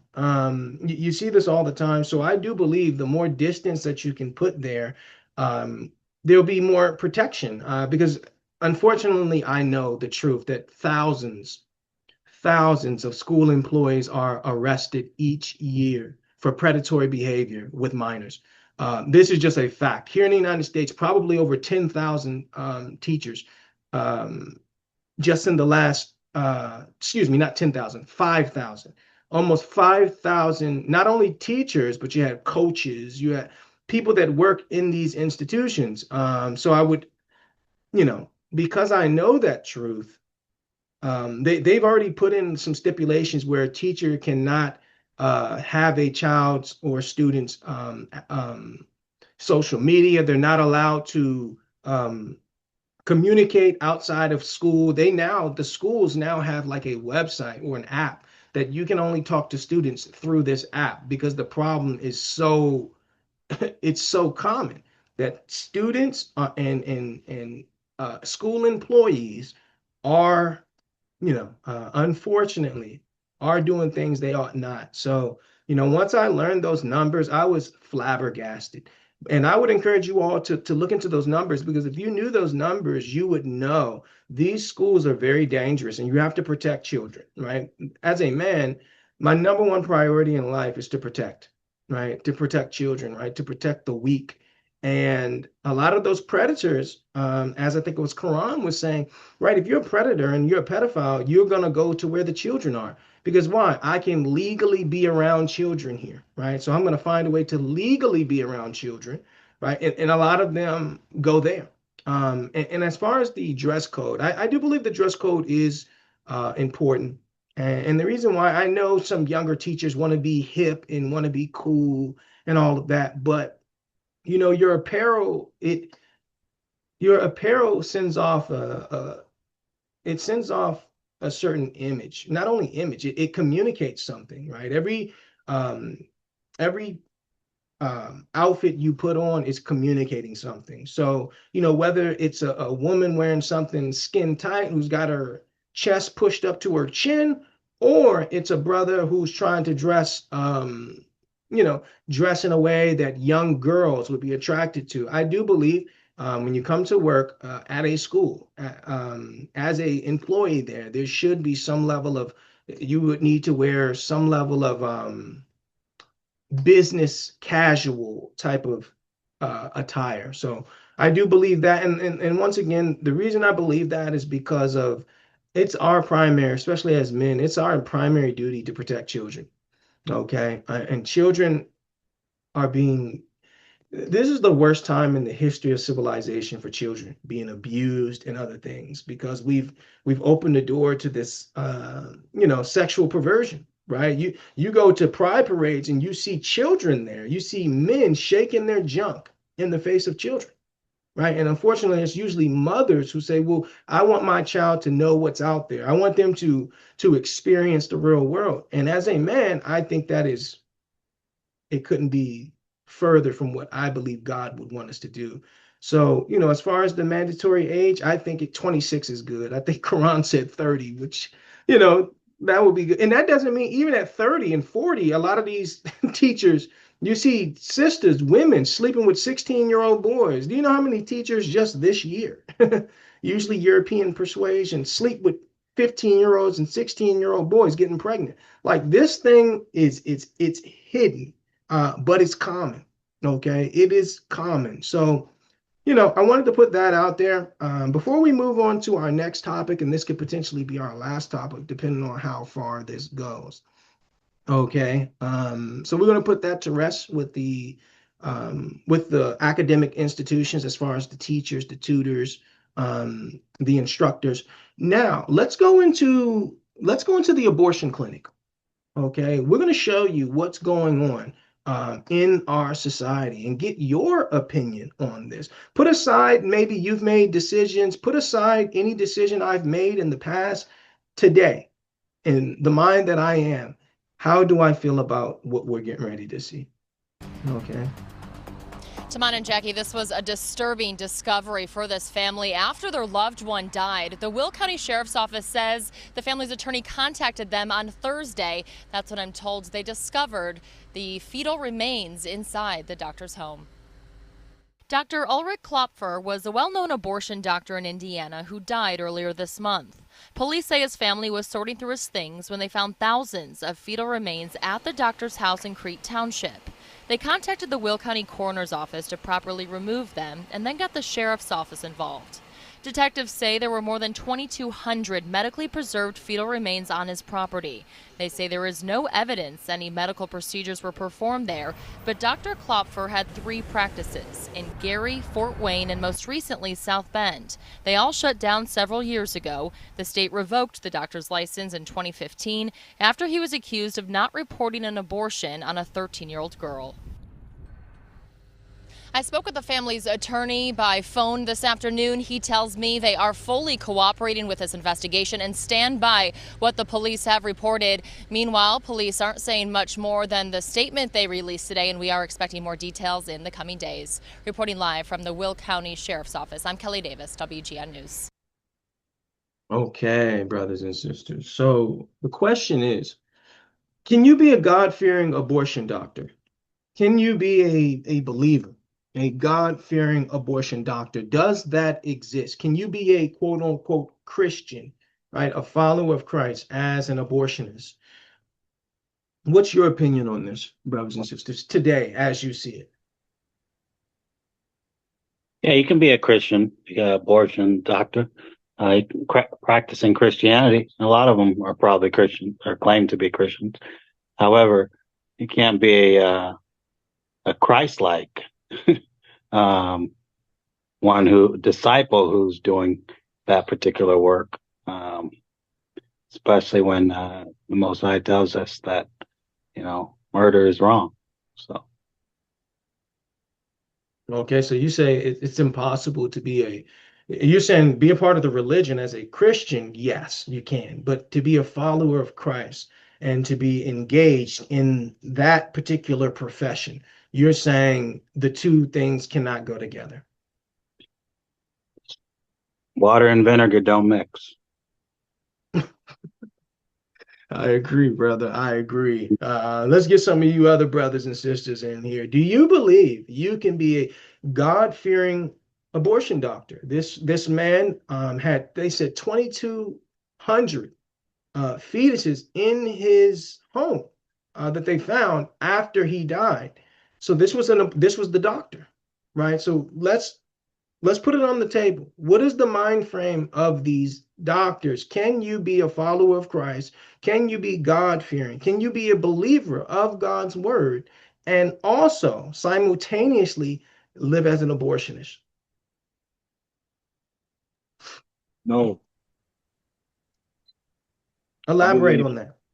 I believe at some point during your walk, if you didn't believe that abortion was incorrect before, if you're growing with God, you would come to the realization through scripture that even at conception, a baby has a life, and you wouldn't take that life away because, like Kevin said, murder is wrong. That's I think that's what Jeremiah said. He said, from the point he was conceived in the womb, the Lord knew him. So from conception, that baby had a soul and had a life. So you're saying that you believe a doctor who wants to honor the Most High should pull out of this, right? And guess what? We've all done things, right? We've all done things as young people. We've grown in the ways of the Most High. The way I thought at 18 is not the way I think at 28 or 38 or 48, right? So we're not here to condemn what I've done in the past because, you know, what I've done in the past has nothing to do with my mindset today, right now. Okay, so the question is, can you be a God-fearing abortion doctor, right? Is there a level of ethics that you or morality that you must have as a believer, or is it, hey, I just make money, and I do this to make money, so everything should be fine. What is your opinion on this, brothers and sisters? Um, I'm gonna say no. And I'm saying no, like I agree with exactly what Kevin said. Like there's plenty of Christian doctors who are doing this, right? But they're not actually reading and studying the word of God because if you studied it, you would know that. Now there are times where medical conditions require that to happen, right? So I understand that, but just going in and because I'm pretty sure it wasn't 2,200 and these you kept this. This is what's really insane is that I'm sure he did way more than that. These are just the ones he kept. So he kept these babies and preserved them. And I'm sure there was some sacrificing going on with this man. I'm for certain that this man was not God fearing or a Christian or any of that. I'm pretty sure he was some type of warlock or something because that is insane. But I don't believe you can because like Quran was saying at some point if you're close to God, God's going to talk to you and tell you how he feels about you taking these children's lives. Because yes, once there's the science that talks about once the sperm and the egg connect, there's a light. So at that point, that's life, right? That's when the life was created. So you're taking away a life The scripture that comes to mind is lean not to your own understanding in Proverbs. I think we tend to do that. We lean onto our own understanding. Well, it's really hard for me. I shouldn't have a baby at this time. Okay, well, you shouldn't have laid down to do the act of making the baby. Then there is, oh, I was, maybe not my choice by choice. Somebody this happened to me and I don't want to have that reminder. Well, that's not fair to the baby either. And yes, that can be very triggering. And it's sad. It is very sad. But at the same time, the baby didn't ask either. So I think as a woman, you do have to look at that aspect of it too. And then when you do that act as a woman, your hormones are still out of whack. So now you have to deal with that. Now you have to deal with the mental health issue of it, of like, oh, I made this terrible mistake, because maybe at the time it sounded like a good idea, and now, as if you're a girl, like we make decisions all the time and be like, why did I do that? And then we will think about that for years, and it could be something stupid, like so small. So imagine when you do something like that. So I can just imagine um, how that must feel. But definitely I would say you can't continually commit murder over and over and over again and be following the Lord. You just can't at that level. So I'm Thank gonna you. have to say no. Okay, so let's let Franzi jump in here. Jump in here, sister. What's your opinion on this topic? To be honest, you don't have to, because there's plenty of things that you can do as a doctor, even if you're a OBGYN, to bring life instead of taking away life. So I don't feel like it's about the money, and I agree that with Janae, I feel like there's something else in there, that we're not saying. There's some. So he was probably a warlock. He was probably sacrificing those fetuses. But you don't have to. There's a lot of other things that um, doctors can do and still make way more money. I think that he chose to do it. I mean, you don't have to. And yes, and there's sometimes you have a stillborn or you have a child that, But yes, there's sometimes anytime things I think it now, like I don't that even have to really think about it. I'm just like, yep, thinking about that. Sorry, sorry okay. about that. It just So I don't think it's the money, but you cannot um be saying that you're a believer of Christ and you're following Christ's ways, and you don't have to. I'm in the medical field. You really don't have to. They respect religion. If you don't want to do something, we have nurses that doesn't want to give blood. There's a lot of nurses that doesn't want to participate in abortion of a living fetus. I would only be there, participate in a dead fetus, because I felt like that was, you know, different than okay. but you don't he doesn't have he did something else. I don't think we're Yeah, I think there's a lot of there's yeah, he was doing something with those fetuses. for sure, for sure. So let me quantify. I want to change the question slightly. Are we allowed as believers? Do you believe? Let's just say it's not a doctor. Let's say it's a receptionist. Let's say it's a janitor. Let's say it's a nurse. Let's say that it's someone else other than the doctor. Is there a moral responsibility, an ethical responsibility for believers to not work in that area at all, to find another job? Or is it okay if I'm just the receptionist or I'm just the janitor or whatever the case is? For me, I would have to find another job. I couldn't be around all that death. That's a lot of death and a baby death, and not only death but grief with the mothers, young mothers, because usually when you're going to make that decision, your mindset is very depressed when you're going to make that decision. Something is happening in your life to make you feel like I can't take care of this baby. Or, like I said earlier, something happened to you and the baby was the result. So, with those two things in mind, that's a lot of death and grief. And for me, I wouldn't be able to do that. And I think as a believer, no, you should not be around willful sin. And I would say that again. Like if you know this conscious sin, you shouldn't be around it. And these doctors know what they're doing. I mean, they can try to call it science all they want to, but they know that that's wrong. It's a life because you can terminate a pregnancy up to 9 months, which is a full term baby. So that's a complete life. So yeah, for me, I'm finding another job. I wouldn't go there. No. Okay, thank you. Brother Kevin. I always say, put yourself in the other person's shoes.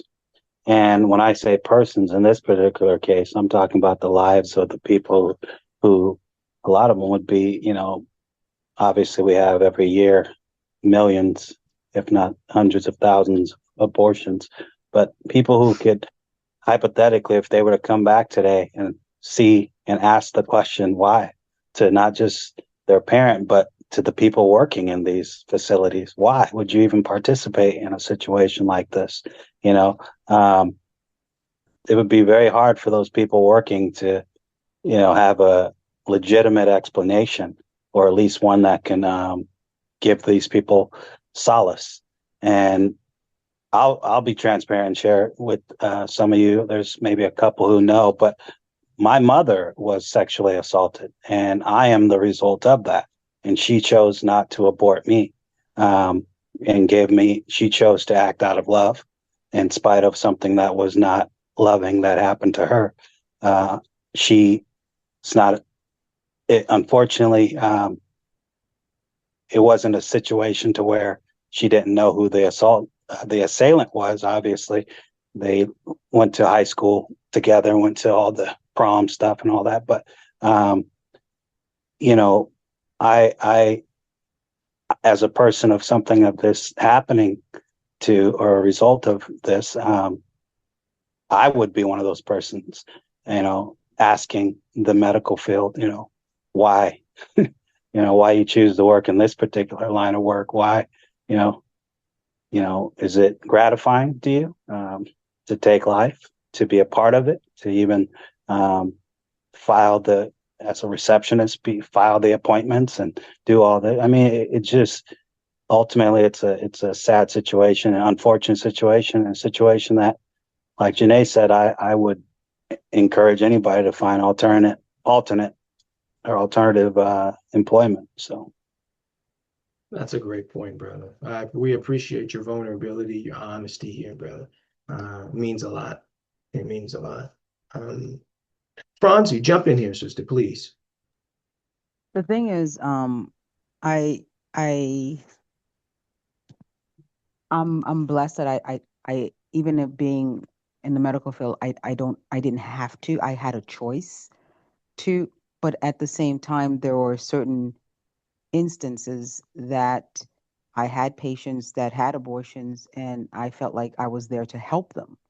Um, I did not participate in the abortion, but once especially with the patients that were having, they had to have it because it was killing them, and or something wrong. Because I'm primarily cardiac, so, and I was taking care of um that that patient afterwards. I felt like I was there to help them, to go through it. But my situation is I've never really worked in a place that, like an abortion clinic per se. Please, I just want to make sure I clarify that. But some people may feel like they're there to as a support to that person that felt like they needed to do this because of a rape. So there's a lot of things that we have to think about. I don't, I try not to be judgmental towards the decision making. I just want to be there for that person at that time. Um, and some of the times we don't know um, all the facts to make a decision. So working in the medical field and taking care of patients, I'm not gonna say I'm not gonna take care of you because you aborted it. I felt like I was there as a support for them, and I was there to help them through the process. So I am proud of my line of work.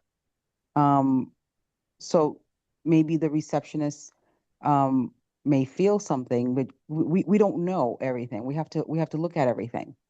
We have to look at everything because I had a patient that had to have an abortion because it was either her or the baby.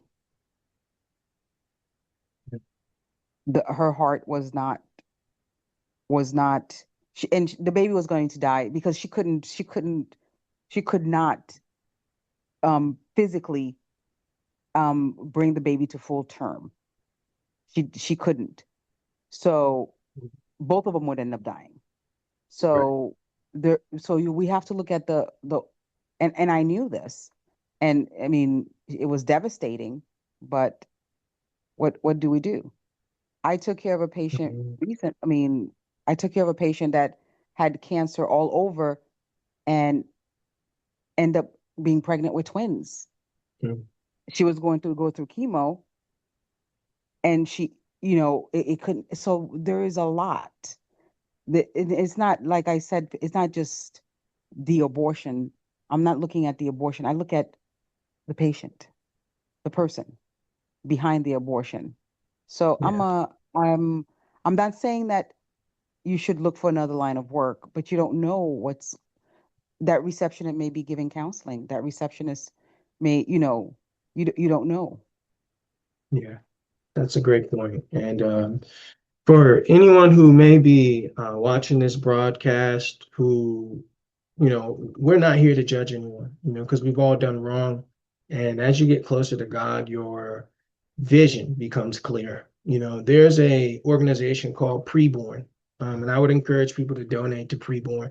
You go to preborn.com, and you can donate. And what they do is they give essentially you prepay for um, essentially they help mothers who are thinking about abortion to get the photos of them. Essentially the what is it called, a sonogram. Typically, once a mother sees their baby the first time, the the chances of them going through with the abortion goes down significantly, right? So preborn, you can support them, and they're also in place to help sisters up to the for the first 2 years with diapers and food and child care, all of the things that are usually push a sister into a corner to believe that this is her only opportunity. So I would encourage anyone who is anti-abortion and who wants to help support an anti-abortion program, preborn.com. You can donate, okay? And when you donate, it goes to helping these mothers. And my most important concern is, for the sisters' mental health. Um, for the sisters' mental health, okay? Because typically, after something like that traumatic transpires, it affects a woman's mind, right? She regrets it, sometimes for many, many years, right? And that's the part that I would, um, if I'm trying to give advice to a sister, I would be trying to um, support her in that way. Because this is what they try to hide. Many of the sisters who has made this decision to have an abortion regret it, and it really affects their mental health. And no one tells young girls this. So if I was giving a young girl some advice, I would let her know. I would let her know because you're still having postpartum. Even if the baby doesn't come to term, you still have postpartum, right? So it really affects a woman's mind, her emotions, everything about her. And I think we have to be cognizant of that and considerate of that. And I would always encourage a sister to give the baby up for adoption, right? Just give the baby up for adoption. I understand um, you know, I understand, if you've been assaulted or something like that, you may not even want to go that far. And I'm not the judge because I've done more evil than anyone on this panel. However, when sisters believe they have no other option, they do what they believe is best for them in that moment. But I would always suggest give that baby up for adoption because there's so many people who would be willing to adopt these children. And as Brother Kevin said, hey, he was the product of someone who was sexually assaulted. His mother was sexually assaulted. And, thank God he's here today, because some of those people could do great things in this world. So aside from blaming people, because I think everyone here has made decisions or thought in a way that's contradictory than who we or how we feel today. And I'm no different from that. But of course I don't agree with it. I would try to encourage the sister, um, encourage her to know that she has support, that she could go to preborn.com. They give the sonogram to the woman, because the likelihood that she gets rid of her baby after she sees a photo of her baby is very low. The chance that she keeps the baby goes up by over 80%, right? So I support preborn.com, and I would encourage brothers and sisters who want to get in this fight, who want to get in this battle, who want to help support sisters who could be struggling or being attacked mentally. Go to preborn.com. You can donate anything. You can donate anything. There's no specific number, but if you donate $25, that is one sonogram. So I encourage brothers and sisters to um, make decisions that they don't later regret. So if I'm giving a brother and a sister some advice, that would be the advice that I give a sister, to know that she's supported, to know she has options, and she can give that baby up for adoption. And the reason I say that is because I don't want the sister to have to live with the trauma that comes after that. And see, if sisters knew that, if somebody would have actually help these sisters to know the consequences that come after, the mental consequences. So, that's really the issue I have with these clinics and these doctors and these nurses. They don't offer any of that. They don't offer any of that perspective. And it is connected to a level of sacrifice. I mean, that's just the simple fact of it. The sister who um, maybe does the abortion, she's not going into it to sacrifice a child, but the people taking it are.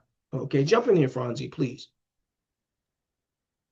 Ethically, when you're a nurse, you cannot advise the the the patient. You can give them the information, but you cannot put the personal feeling in there. Ethically, as a nurse or doctor, I just give the patient the information. Here's um, this if you keep the child. Here's this if you abort it. You cannot put any of your judgment in there. And even though you're against it, it is not for you to say, because ethically they'll be the hospital will be up for a lawsuit. So Yeah, that's a great point. even in the clinic, abortion clinic, they have other things, other options and they do now, from what I'm understanding, they're giving counseling to them, um, offering some counseling, but we cannot say this is wrong. We can't. You have to, and you have to give them the information, and they have to make their decision. Excuse me, that's a great point, sister. As somebody who works in that field, you're saying, hey, legally, we're bound. So we can't say, and I wouldn't use the word wrong, because I wouldn't use that, but I would certainly let them know there's some other options for them. And sometimes you just have to make a sacrifice, right? So that may be, for me, I would have to get out of that field, because it's paying for silence. And that weighs heavy on my conscience. So any It's not sisters who are silence. out there, It's not silence. You give them the options. You give them the options of the abortion. It's not being silent, because even when I'm telling you that the information is there, and they have, if they want to see the chaplain, if they want to see a counselor, and we try to give them counseling before, like even with the patients that had to have the abortion, okay, even those patients, or even if the patient loses the baby, a stillborn, we still, it's still up to them. If they say they don't want it out, we can't make them. Yeah. We can't make That's a them great do it. point. Even if it's stillborn, we can't make them. They have to make the decision. So therefore, we encourage it. Stillborn is going to come out anyway, because once it's dead, the body's going to expel it anyway. But we want to be there to help them so any other medical issues, medical complications doesn't happen. But we can't tell them what to do. We can't. I can't tell you to get the mammogram, to get the blood test, to get this. We can't tell you anything. We give Yeah. you the information. Yeah. And I agree. goes I with agree. everything, even with the abortion. So I know I the agree. abortion sounds good, but bad, even with the abortion, plastic surgery, everything, we have to give you the information. The patient has to make the decision. And that's in the I patient's agree. right. I agree with you, sister. I think we have to give the full information though. And that's really my part is it seems like, and I'm not in there, so I don't know, but it seems like based on my knowledge, we're not given the full information. We're not given the information of what transpires mentally afterwards. Because if we're offering the information, why aren't they offering that? Right. So we're selective. When you work there, you're selective in what information you're giving. And that's why I say, hey, offer the full scope of this so the sister can know the weight of the decision, right? Ultimately, a sister going to do whatever she decides to do, and it's not going to affect me at all. But I love people and I care for sisters, and I know how it affects them mentally afterwards. That would weigh on me. That would weigh on me when I go home every day. And my conscience is very sensitive. So I would say, if you are in one of these jobs, brothers and sisters who may be listening to this, if you're, I would suggest maybe because as Sister Franzi is saying, as a practitioner, you are bound by the law to not say everything that you know. And, if you can do that, you do that. But I think as you get closer to God, the Most High will offer you another position where you don't have to compromise what you believe. Let's get Janae in here and then we'll get Kevin in here also.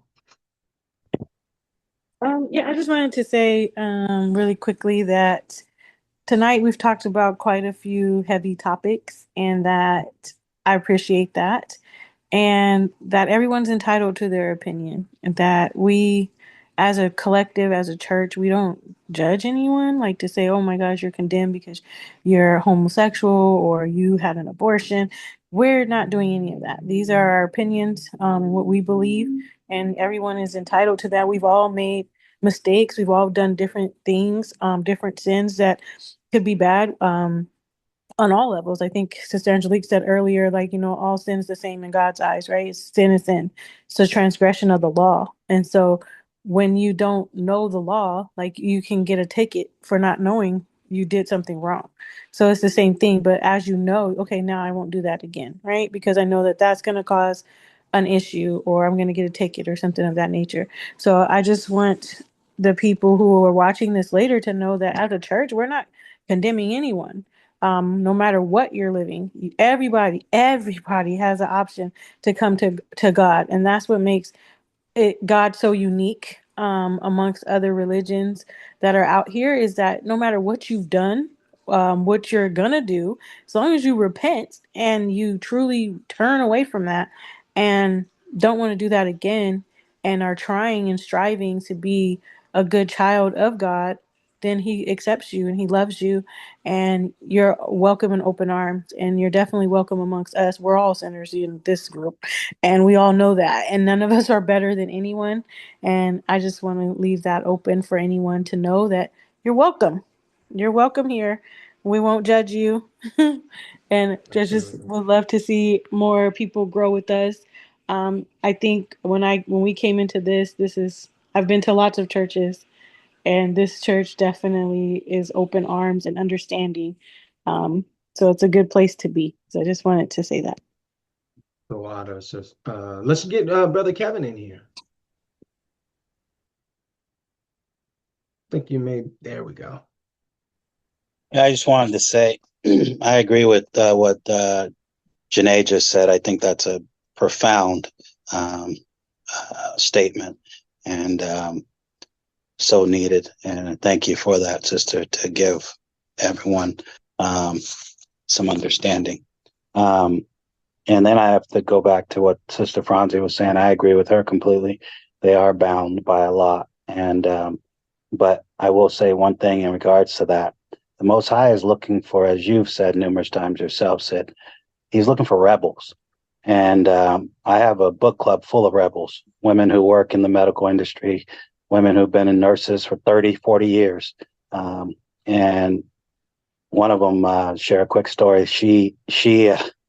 Uh, this woman is a rebel, and she doesn't tell people what to do, but she definitely encourages them against uh, against the negative aspects of the ramifications of what they're about to do. And there was one patient, an elderly patient, and she herself is an elderly woman in her late 60s. But the two patients that came in, she advised them, and they came in because they were going to get the COVID vaccine. And she says, once the doctor had left, she's like, just what gave her opinion, and did it in a lovingly manner. And it came to find out that this elderly couple, their own children had basically denounced them because the two parents didn't want to, and they had came into the hospital on weary, not wanting to do it, but kind of, apprehensive. And then to have that nurse, that sister who says, give her opinion, that gave them the kind of the reassurance that they were making the choice not to do it. And then their own kids disowned them.